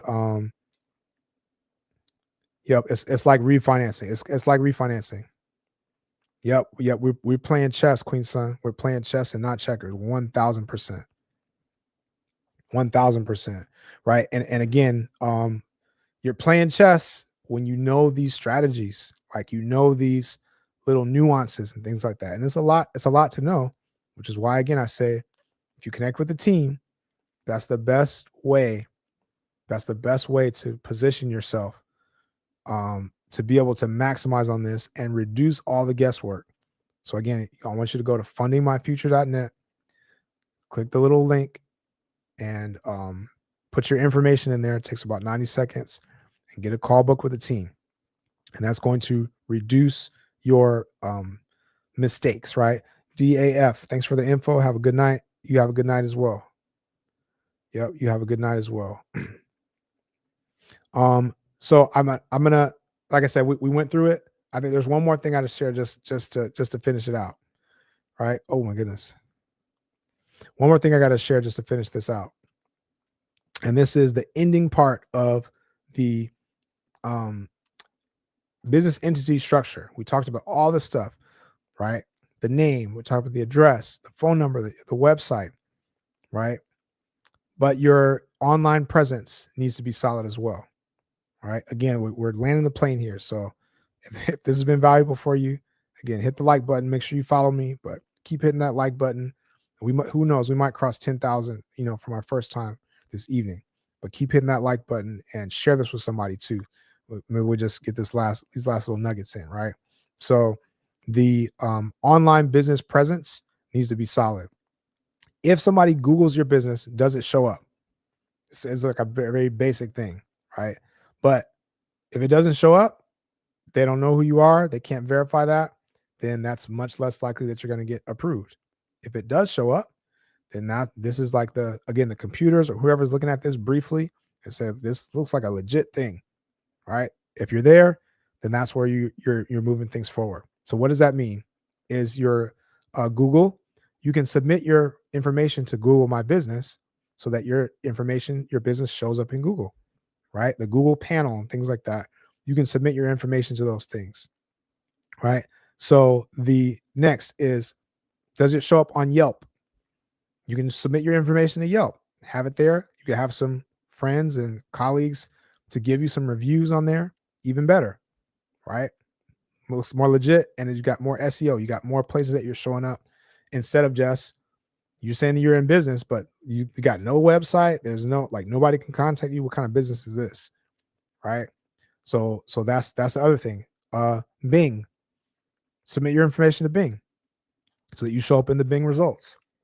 On 411, you can go to listyourself.net, write that down, listyourself.net, and submit your information to the 411 database, right? You can pay a little bit more and get access to the national database, or you can do the local one, right? But all these things, it seems like small things, but all these things added up, combined to like a very fundable entity, because again, it looks like it's going to stick around for a while, and the banks love stability, security.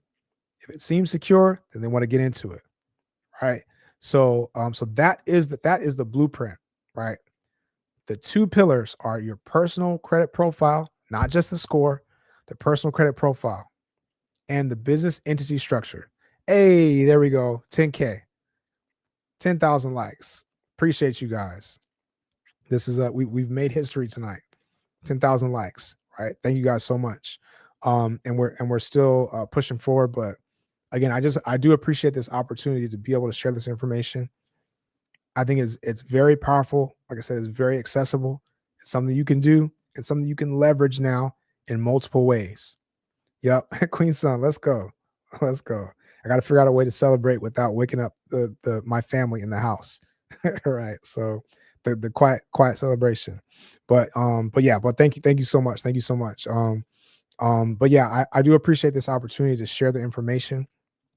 As I mentioned before, is I love win-win-win scenarios, and I believe in like abundance and that there's enough to go around, and part of that, what that looks like for me is I want the next generation to be equipped, fully equipped, to move forward, to be educated, like way faster than we were.